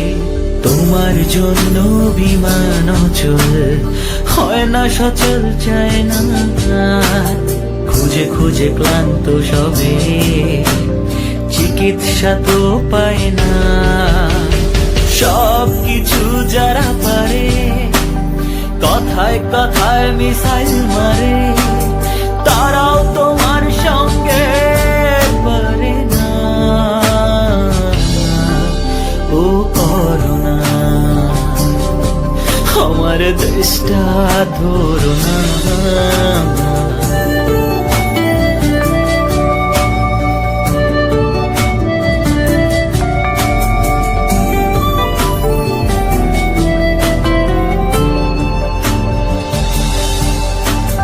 যিনি দিয়েছেন তিনার কাছে হয় না আরাধনা, মুখের মাঝে পট্টি বেঁধে করছি মুক্তি কামনা।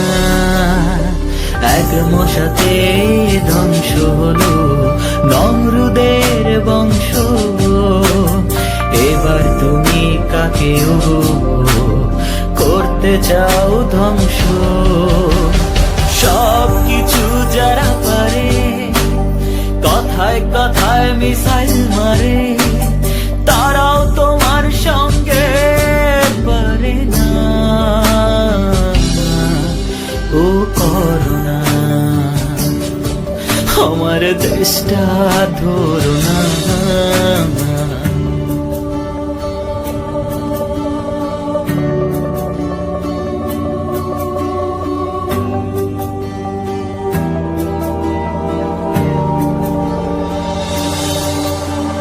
হাতে ধরি মিনতি করি, ধরি তোমার পা, চাই যে ক্ষমা ছুঁয়ে তোমার অদৃশ্য গা। এডিস মশা করেছে কি দশা আমরা সবাই জানি, এই কারণে ভয়টা বেশি হচ্ছি পেরেশানি। সব কিছু যারা পারে কথায় কথায় মিসাইল মারে, তারাও তোমার সঙ্গে পারে না। ও করোনা আমার দেশটা ধরো না।